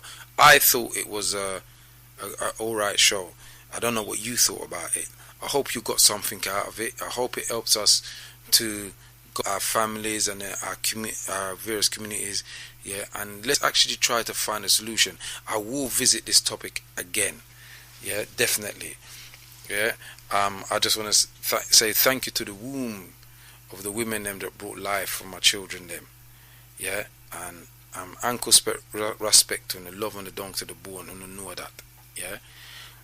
I'm going to play a tune now which I think will encompass probably what we're going through as a people.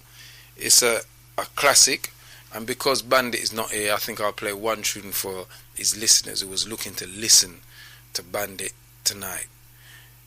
Management, thank you for the extra 2 hours, not 1 but 2 hours. And remember, on Wednesday next week, this Wednesday coming, from 4 till 6, you will have the mathematic surgery, yeah, with pi ratio, yeah. So look out for that. I'm probably gonna go on that show, you know, guide him in and them thing that make him feel good and them thing there, you know, kind of probably nervous for talk to the people there, yeah. But that's a new show on this station dealing with anything to do with mathematics, yeah. And it's from 4 till 6. Yeah, it's called the mathematical surgery. Yeah, math surgery with the presenter pi ratio. Yeah, on this station, first ever done. On this station, a show like that, not done nowhere else. Upon the rock 926.com. Septe, student, big up yourself. Mikey, Lorraine, and all the crew. Everybody who tune in, Bandit, Fat Larry, big up yourself. And after me is coming up Big G from the consortium, my brethren, hold tight, my brother. Yeah, me love your show, you know. You go on too excited in the night, they still, you know. But big up yourself every time. And I want to say respect to everybody who tuned in. Yeah, and go on my website, my Facebook. Yeah, I'm gonna WhatsApp it out to the crew them. This brother thief my bike. We must find him. Yeah? You've been in tune to the Nubian Forum People's Talk Show, live here on the rock 926.com, inside with the Prophet Kwaku. And just to say to the man them out there who's doing the thing, who wasn't brave enough to call in, yeah, you're weak.